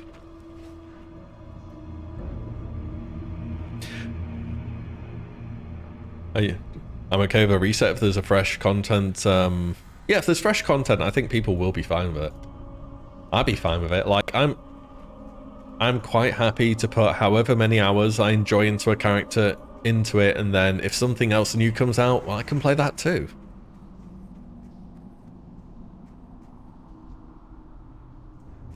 Combine SOD with Era. The reason why they won't do it is because people who have played SOD would have an enormous advantage in terms of character power gain over somebody starting, and people may get the feeling that they're... It's FOMO, right? It's fear of missing out. It's that I didn't do all this stuff when you had the opportunity to do this stuff, and I'm behind because of it. And, you know, you're not wrong in feeling that way, and if someone invests more time, they should have an advantage, but there was no way to have known that you would have had that advantage, if you see what I mean. So it makes complete sense to wipe everything clean and go again.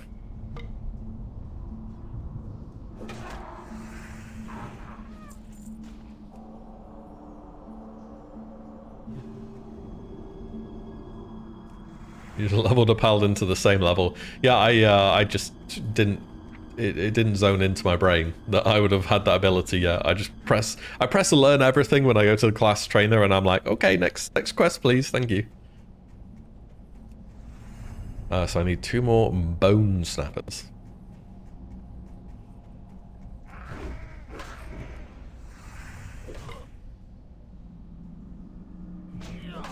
That's why I feel they take it to TBC, and the abilities we have from TBC runes together with what we get from there and later. I doubt they'll do TBC, if I'm honest. I think they're just going to stick to vanilla. This version of the game is the one that's stuck.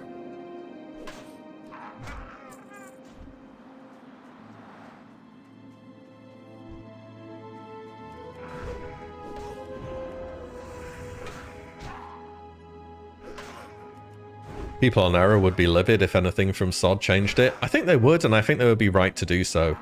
Like, at the moment, if somebody said, oh, you know, I've been playing SOD, I hate all the changes, I hate all these new quests and stuff, I'd just say, well, you don't need to play it. Error's there for you. And then imagine if Blizzard went and changed Error because of SOD one day. They'd have a right to be mad about that, and I wouldn't blame them. So yeah, I think there is a lot of wisdom in keeping them separate. So I need 1 more bone snapper. Best version? Seems to be that way, huh? It's the one that's got the most legs, it's the one that people keep coming back to. Vanilla is kind of timeless. Keeps going and going and going.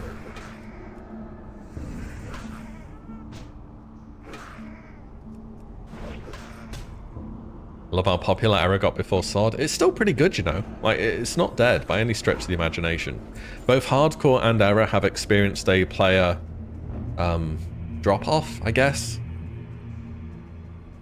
Yo, well, that's me. Yo, Crix. Oh my god. My brain. Crix. What up? Happy holidays to you too, brother. I hope you're doing well.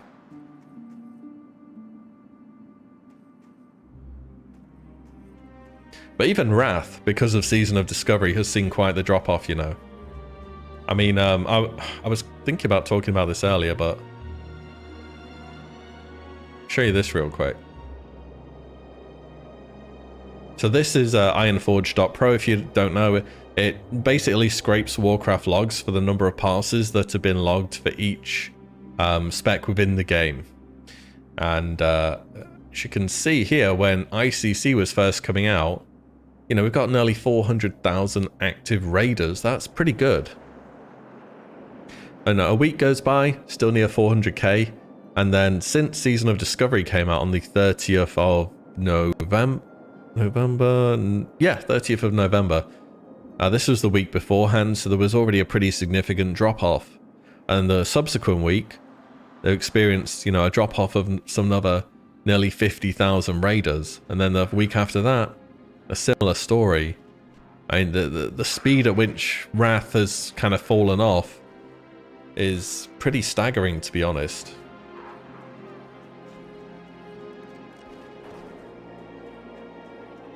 I believe Season of Discovery is the way forwards. Yeah, I mean, I've thought this for a long time. The future is in delivering new content which people haven't seen before, people don't know about them, people can get excited about. Whilst there's always going to be people that love that original format of vanilla, you know, they want to play a warrior, they want to get the world buffs, they want to blast, that's fine, that exists, it's on Error, you can do that right now, you can do it today if you wanted to. But at the end of the day, there's always going to be people who want to look forwards to the next thing. Also on its final patch, yeah, this did happen with every final patch, but I don't think with such, what's the word? It didn't happen so fast, it didn't happen so instantly, where Season of Discovery happened and the player base went poof, like that, you know? A friend told me come back to Wrath, he's told him to start off. SOD is the hot thing by now, but we'll see how long it lasts for, right? Shock 2, you feel like so many people play Classic for Wrath, and it's not as popular as you think it'd have been? Or expected, now it's here. Yeah, I mean, I think a lot of people wanted to see it through and to defeat Arthas again, but I was looking on Warcraft logs earlier, and there are about 1,400 kills on Lich King 25 Heroic, but maybe for a lot of people, you kill Arthas on whatever difficulty you want, and you're like, job done, right? I don't need to see any more for the expansion.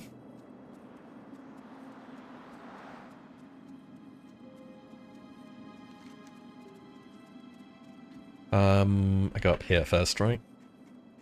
Yeah, I go up here.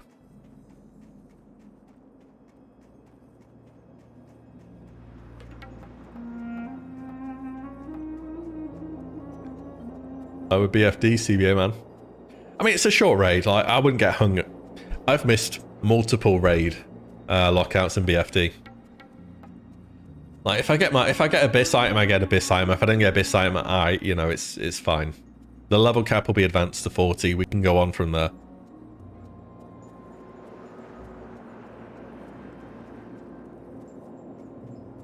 Do Paladins have Divine Storm for Season of Discovery? They do, but it's quite a high level rune to obtain, so I cannot get that at level 10. I mean, actually I could get it at level 10, but I'd need a lot of help. I could not do it solo.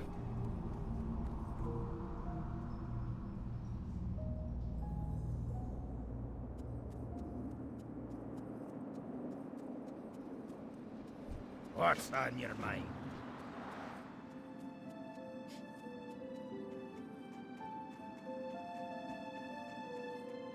Star Surge is the exception to the coefficient rule? Huh? I have no idea. These are new abilities. Who knows what wonky stuff they do, right? Can't solo it 25. Yeah, probably not as a Paladin. That would be pretty tough. I could do it as a Warlock. I soloed it as a Warlock at 25. I did that, but Warlocks have a demon, right? So you can kind of cheese stuff. Talk to this guy.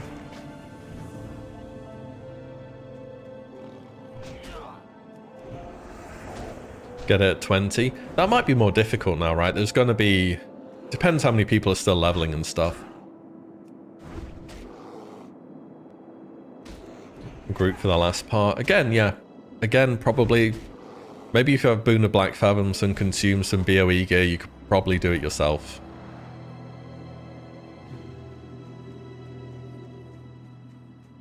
Star Surge gets a 1-to-1 spell power ratio instead of 42.8 like most abilities do. Instant abilities. I wonder if that's some kind of like relic carried over from Kata, where it is a casted ability in Kata, I think. I might be wrong on that, but I think it is a casted ability in Kata, so that could be why. They just copy-pasted the code and they're like, yep, send it to the game, it'll be good.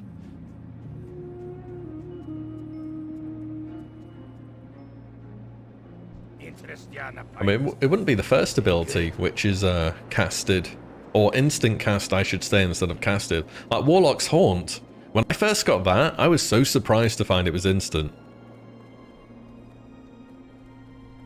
Whereas in Wrath, yeah, you have to cast Haunt. Yep.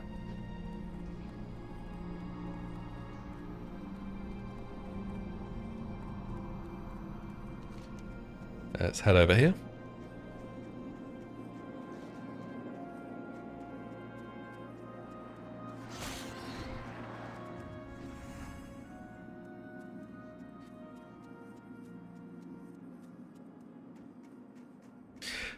So your Wrath Guild is dying slowly, no interest in Kata, and Season of Discovery is making raid attendance the new boss.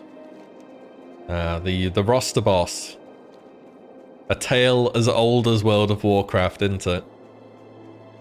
Whatever boss you have in front of you is only as strong as the number of players you can bring along who actually want to kill the thing. I think there's been a lot of drop-off from Wrath.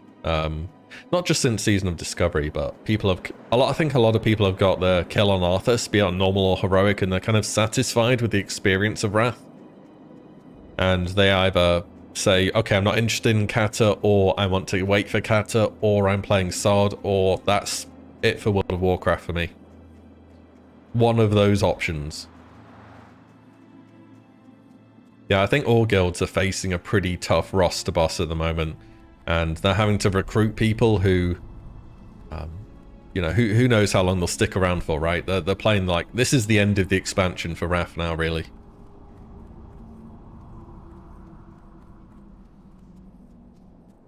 Ruby Sanctum. Oh yeah, my bad. I'm sorry, yeah, we have Ruby Sanctum. That will save Wrath.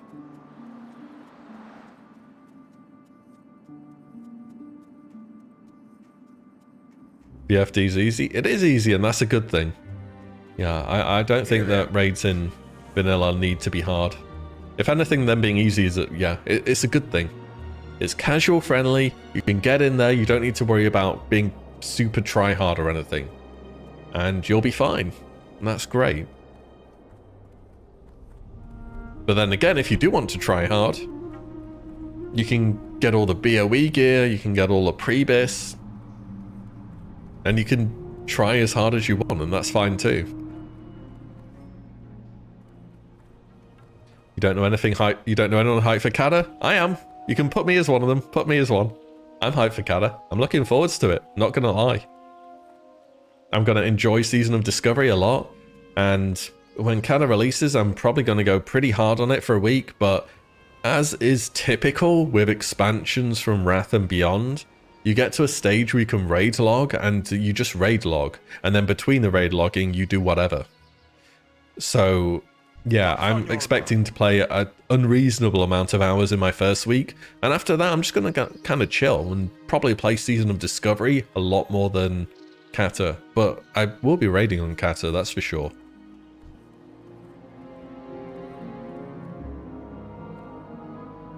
No long play times? Yeah, I've been playing this game way more than Wrath. The only things I've done in Wrath recently is my every 3 day ZG disappointment for not getting the Tiger, and ICC 25 Heroic. They're just a weekly clear, which takes a couple hours once a week. The culture in WoW has been getting worse if you're not in a guild. Oh yeah, I couldn't agree more. Yeah, you absolutely, as much as you can be, you do want to be in a guild. Let's just post the 2024 roadmap. Hold up, do you have a link, Zach?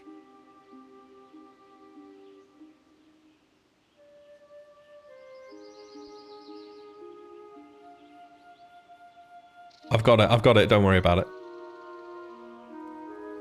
Oh, okay guys, we're gonna have a quick read through this. Oh my god. Ooh. Okay, this is great. All right, guys, we have news. Let me get somewhere where I'm not going to get ganked by a spider real quick here.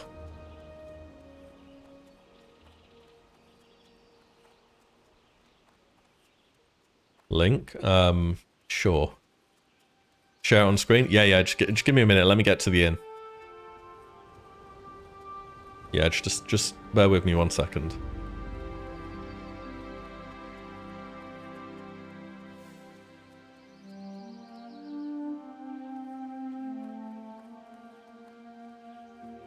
Season of Discovery. Oh my god. Okay, there, yeah. Oh, this is sick. Okay, right. I need to stop reading this and actually share it. All right. So, guys, let me get this post up for you here.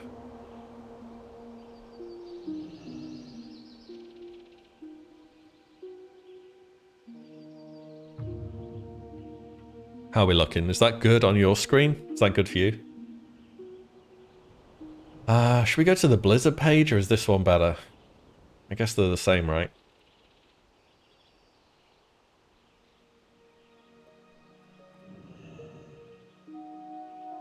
Where is the Blizzard tab? Hang on.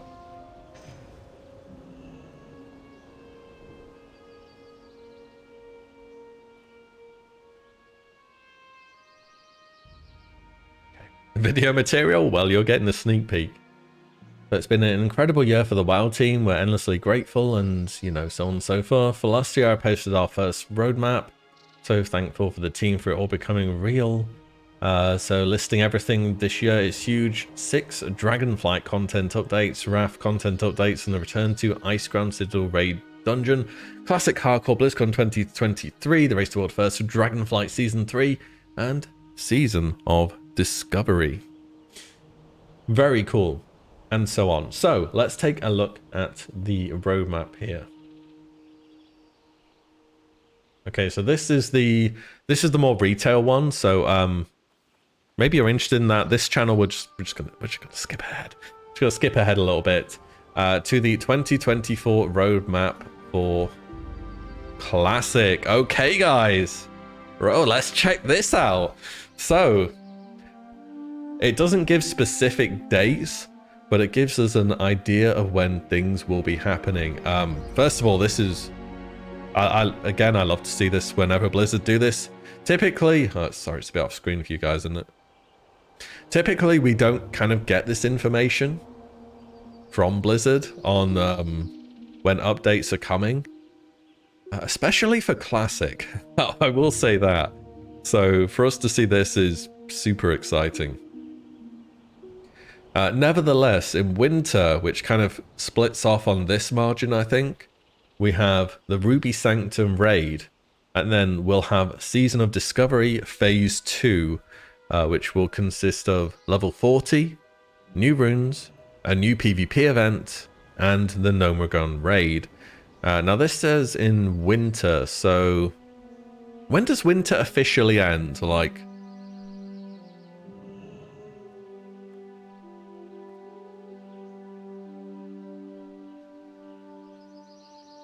right. That just dropped? Yeah. So winter ends apparently in 20th of March. March 21. Yeah, I guess depending where you are in the world. To March 21. So this is before March. I was thinking the first season of Discovery will be 6 to 8 weeks, which would have put us late January. Like, it came out on the 30th of November. So this is 1, 2, 3, 4, 5, 6, 7, 8, thereabouts in late January. So this seems kind of on, right? So March 21st, that would be in a month kind of leeway. So maybe 25th, 1st or 8th, thereabouts, right?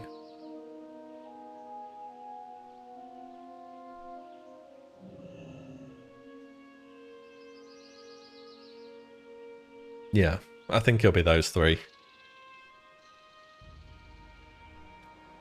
What do you think is better, leveling alts for one or one Toon of Abyss gear? I would level alts at 25. Yeah, I'd prioritize that personally. So yeah, we'll talk about Phase 1, 25th-ish of January. That seems quite solid to me. And then we have the Cataclysm Classic Beta, which will also be coming in winter. So after Season of Discovery and before the beginning of spring at the end of March. That's astronomical winter. I don't really understand it. I just googled it and then it said March and people in chat said March, therefore it's March. Let's go with that for the time being. But yeah, between that and the end of March will be Cataclysm Beta. So I'd expect the Cataclysm Beta probably around here-ish, maybe midway through February. And so if we're saying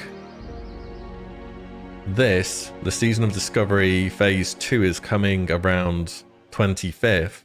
So if we count forwards from there, we go 1, 2, 3, 4, 5, 6, 7, 8. Yeah, that fits. That fits with what we've seen so far. So if we say 8 to 10, we'll probably be seeing Phase 2 or 3, I should say, of Season of Discovery with level 50 around late March to early April.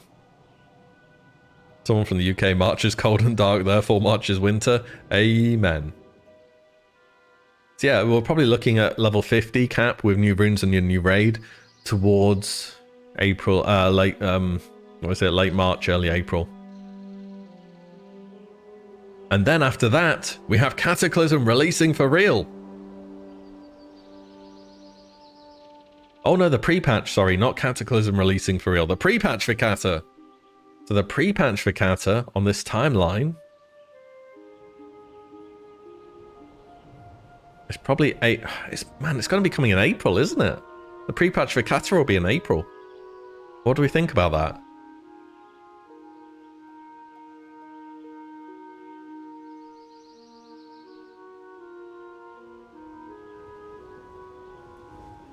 Hmm.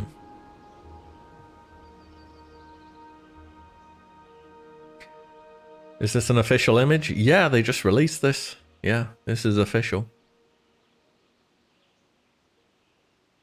Probably more like May. May? But then we'll have been raiding ICC for about 6 months. Can you imagine? Oh wait, Kata's releases in summer, you're right. Yo, this is the cutoff for summer. You see this little thing here? I'm assuming so. Gotta be late in April, that's the start of spring. I mean, you see spring is like this block here, right? This block. You see the little line thingies? I would assume those denote spring.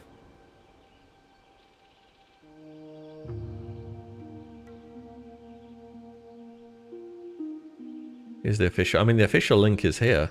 Right, this is the... Just it for you guys. There you go. There you go, enjoy. And Twitch as well, there you go.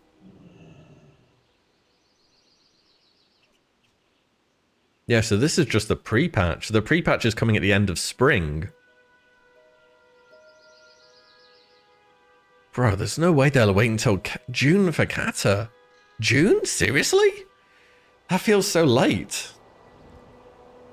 I guess we have stuff to do in the Season of Discovery, right?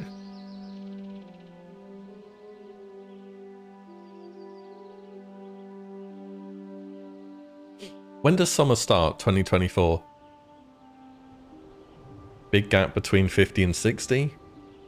Spring and end of summer.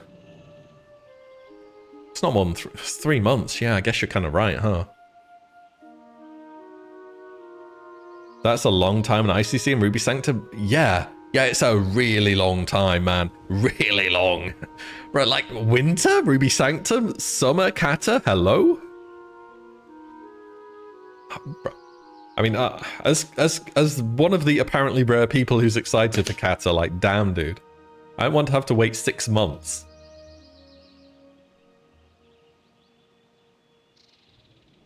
I mean, I am going to enjoy Season of Discovery though, so I guess no complaining, huh?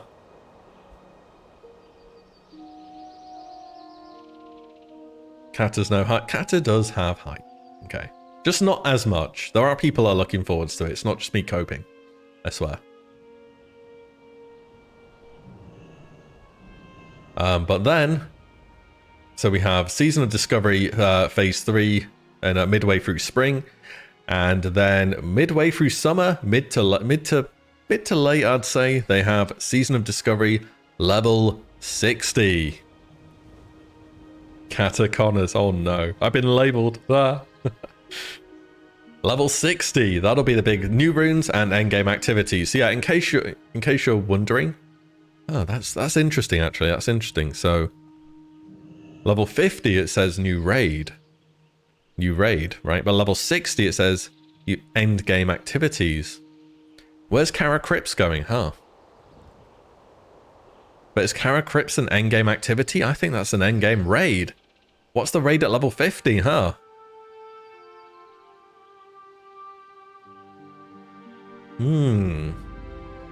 Interesting, interesting.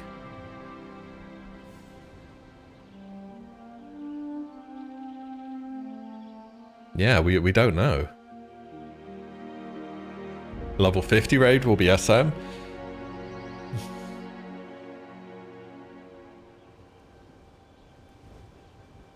Possibly. I mean, the thing is, right... Actually, now I say that, right? If you look at Gnomeregan, is Gnomeregan really a level 40 instance? No, it's not. It's like level 30-ish. Who will be the final boss in the SM raid? The same guy as it is at the moment, the Commander Mograine. Maybe with a twist. But they have to make a BRD raid. Like, Blizzard, please. Blizzard, make a BRD raid. This is perhaps your most famous dungeon of all time.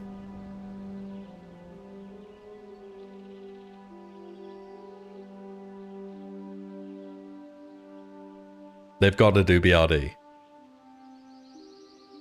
It'd be too big.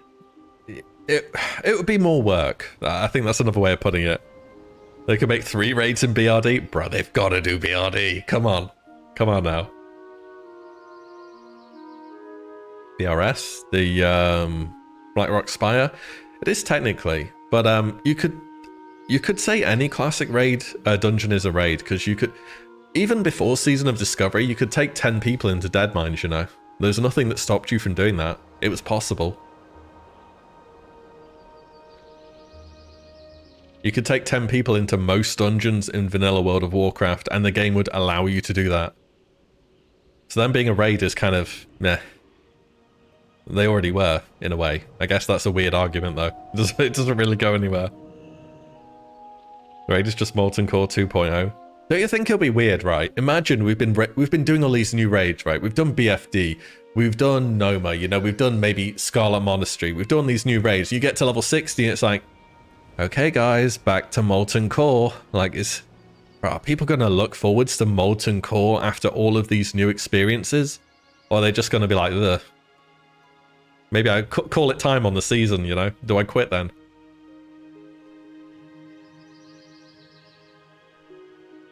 I don't know if Molten Core was a lot better in Season of Discovery. What do you call it? Mastery.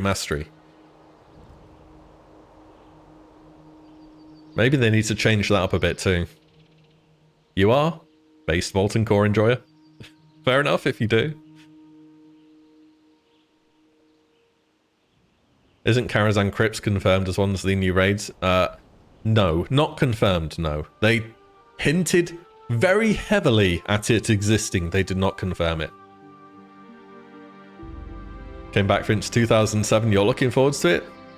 Fair enough. Did I just start? No, I've been playing since the start of the season on the 30th of November. But I redid Molten Core and stuff in 2019 for Classic, and meh. It's alright. It's alright. I'm not like, woo, Molten Core, can't wait. I'm like, okay, yeah, I guess. Molten Core, yeah, sure. Bosses in BFD have more mechanics than MC. They did. I think the bosses in BFD are really good. They're not, like, obnoxious. They're not super challenging. They're just fun, and you feel good about pressing your buttons. The only exception was Kelris, but that was like pre when he had his spell resistance. His spell resists were too high. But they changed that now and it's good.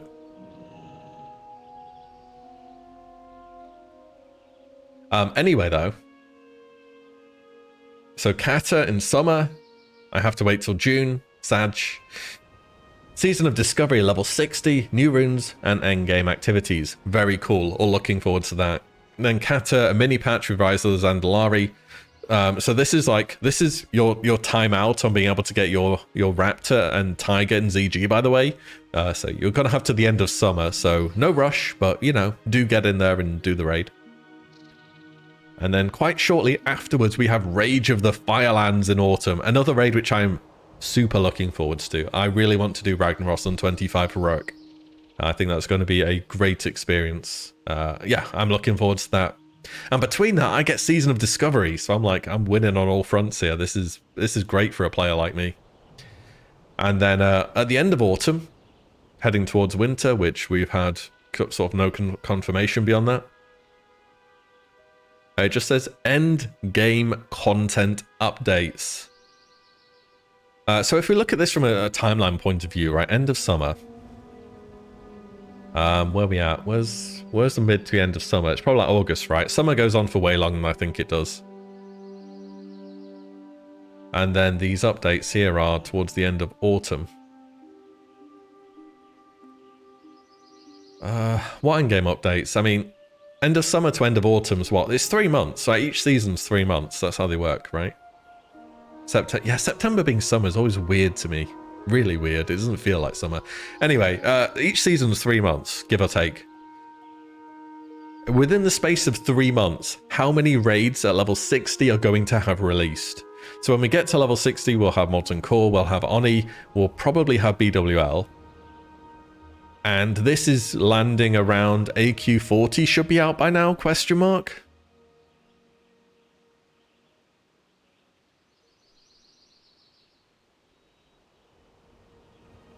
They announced any level 60 season discovery prog, carriers pre-MC, replacing MC, post-MC.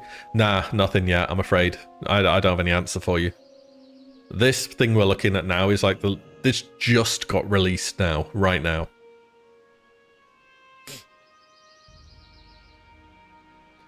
Hopefully they change up the AQ war effort so it isn't done immediately. I think they're going to open AQ instantly. I don't think there's going to be a war effort on seasonal servers. And they'll say the seasonal servers are seasonal, so don't worry about it. Like they did with the hardcore servers. They just opened it and it is what it is.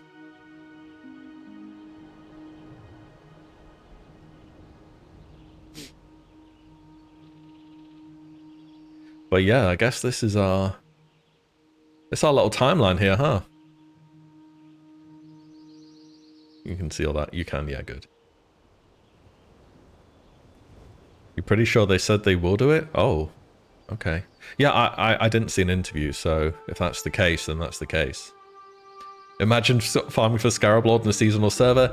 Yeah, that's what I thought. That's kind of where I'm coming from. But then again, we do have ranking. You know, you can rank on a seasonal server. The mount is forever. Is it? Is it? What's happening to our characters? Do you know that? Because I don't. They might be prestige. They might be forced to a server you don't know. We don't know. We just don't know.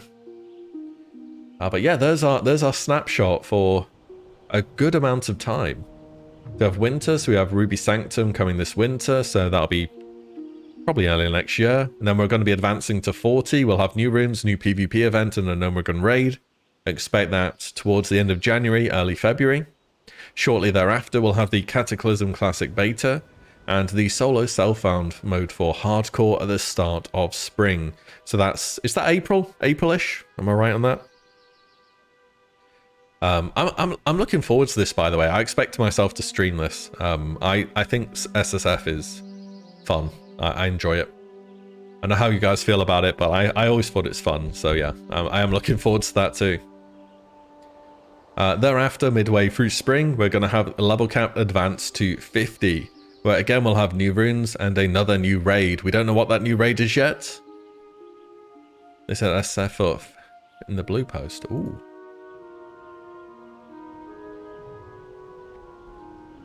Ah, you're right.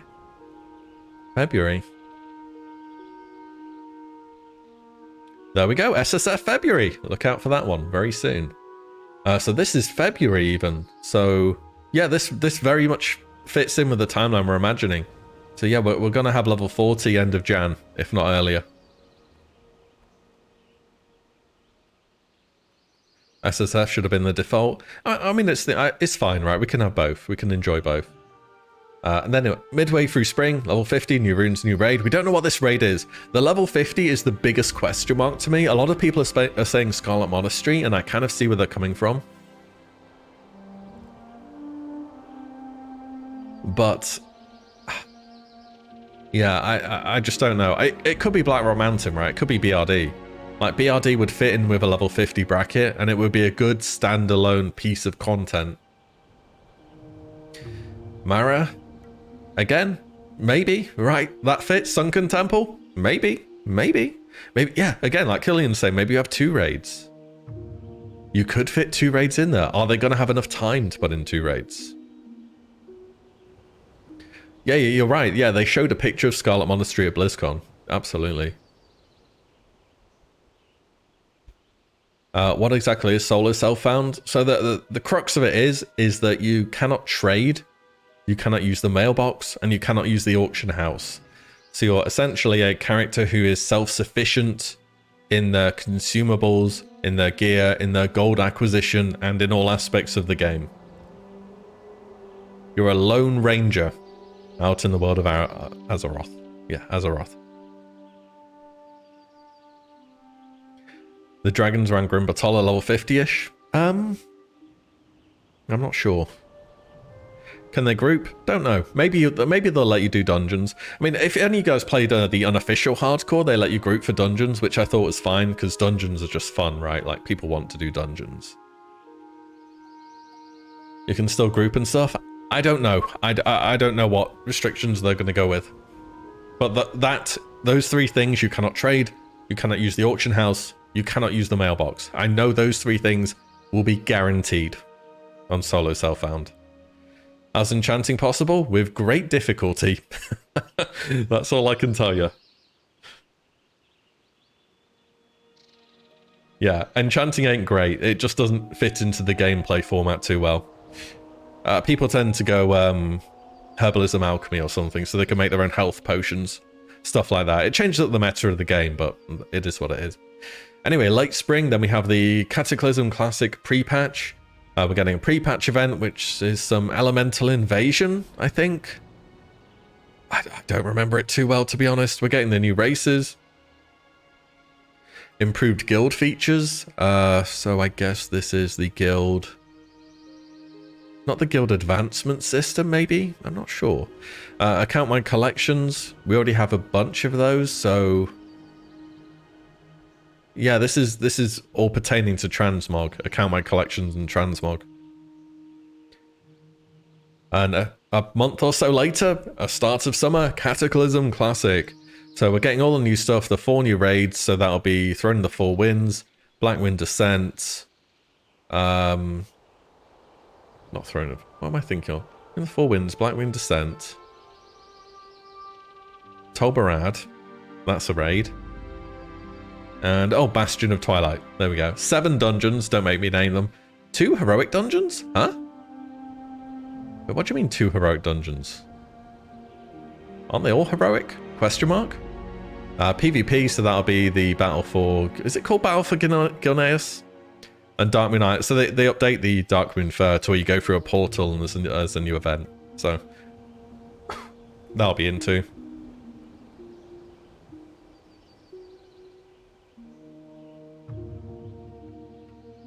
They revamp. Oh yeah, Deadmines and SFK. I think I think you're right. That's what they're referring to. Yeah, you're right. Yeah, so we have the 7 dungeons, and then we have... Dude, Deadmines in Kata was so good. Like, Deadmines is probably my all-time favourite dungeon in this game. It's high up there on the list. And the rework was so good as well. What do you think about adding a scribing profession to Season of Discovery, making your old scrolls to buff up? They're in your game after all? I mean, I don't think it's totally off the table. You could certainly consider it. It just might be a bit of a step too far. Hey, Dom with a Prime over on Twitch. I appreciate that. Thank you very much. Thank you for joining. Man just comes straight in and throws the Prime. What a legend. I appreciate that. Oh, it's yeah, I was wondering, Dom. I saw your name. I was wondering, is that him? Is that him? Mr. Fishing, who taught me how to farm my first chicken on that release in Season of... back in Classic all those years ago. I remember, don't worry about that. My man, what a legend. And then shortly after that, we're going to have level 60 new runes and endgame activities. We don't know what those endgame activities are going to be exactly, but I guess we'll see on that. Nankata, we have a mini patch, Rise of the Zandalari. That's going to be when ZG and Zulaman are revamped into dungeons, so farm your tigers and raptors before then. Then Autumn, Rage of the Firelands, so obviously new raid in Kata. And then finally, end of Autumn, Season of Discovery, end game content updates. So there we go. That's... I mean, come on, when do we get a roadmap in this game? Like, thoughts on this? Are we happy?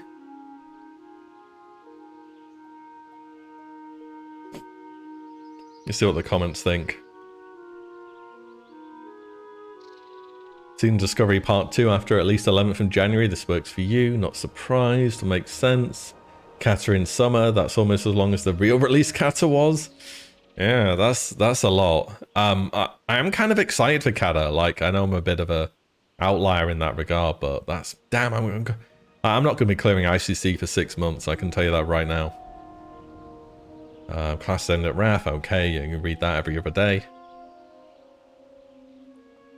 Important ZG was removed the moment Kata launched. Yeah, I think they're changing it this time, by the way. I and it's going to exist as it previously was up to that point in time. I don't know that 100%, but I believe that to be the case.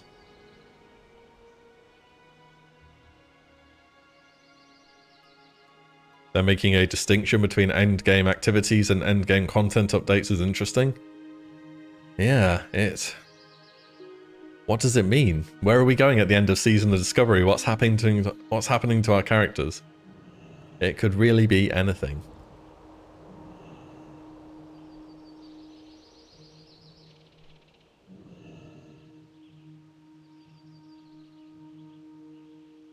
It's pretty interesting though.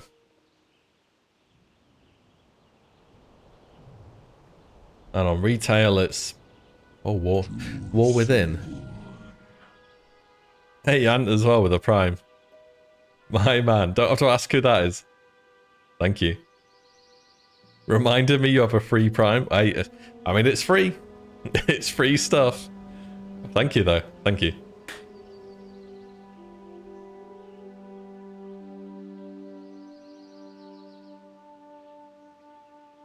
Tatus AP. AP. Back in the days on the peak.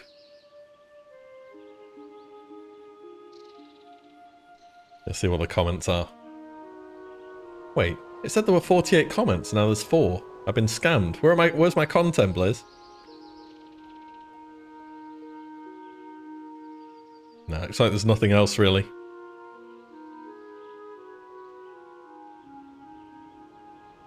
Classic Plus is highly likely at this point. Why else have Season of Discovery over than to test the changes, things they might want to do in official Classic Plus?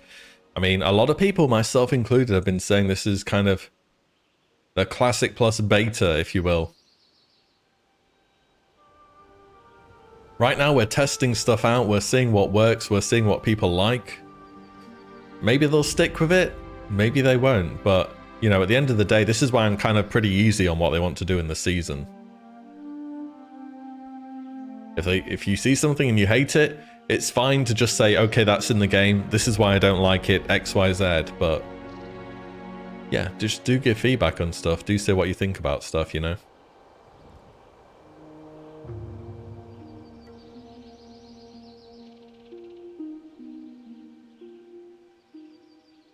Blizzard's doing a really good job with season discoveries so far. They're not afraid to change and buff things.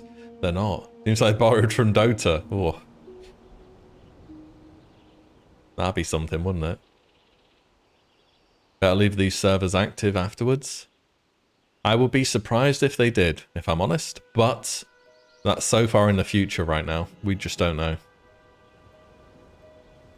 They could do absolutely anything with these servers, and we really have no idea. I'd just play it for the moment, you know. Enjoy the game while it's here. The level cap's 25, you know, we're about 3 weeks into the server. Things have been going great so far. I've been having a lot of fun. It seems like a lot of people have been enjoying themselves. So we'll see where it goes. But that's our roadmap at the moment. Next phase, probably late January. So, you know, if you've been hesitating on leveling up, if you wanted to get any ults done, that's kind of your time frame to get it done. Are the population numbers staying up in Season of Discovery? I don't think Ironforge.pro has numbers yet. I know this isn't the most exact thing we could possibly do, but yeah, I think they just have numbers for Wrath and Classic Era. And there's going to be a ton of people who haven't raided or haven't had the, you know, performance logged yet, so we don't know, pretty much. Yeah, there's not really too much I can say about that. We don't know how well it's performing player-wise, but I would hazard a guess as to say Season of Discovery has been pretty popular, and that Blizzard have a huge opportunity on their hands right now, which they very much, you know, created as a result of player demands, and they would do very well to continue iterating on, creating new content, making new raids, new runes, and so on. People clearly love the more old-style vibe of this game, how it feels, how it looks, and you just can't get this with that many games anymore. And it's easy to say, you know, it's just a nostalgia experience or so on, but If it was nostalgic, people would have played this game a bit in 2019 and then they would have been out within the space of a few weeks, because you're not nostalgic for months or years upon end. You go back, you experience something, you say, oh yeah, it was like that, then you leave. Classic as a whole really does have something different about it, which has made it into what it is. And the season of Discovery, it's been going great. I think Blizzard have been doing a great job as a whole. There's a few issues, don't get me wrong, but overall I've been very happy with it.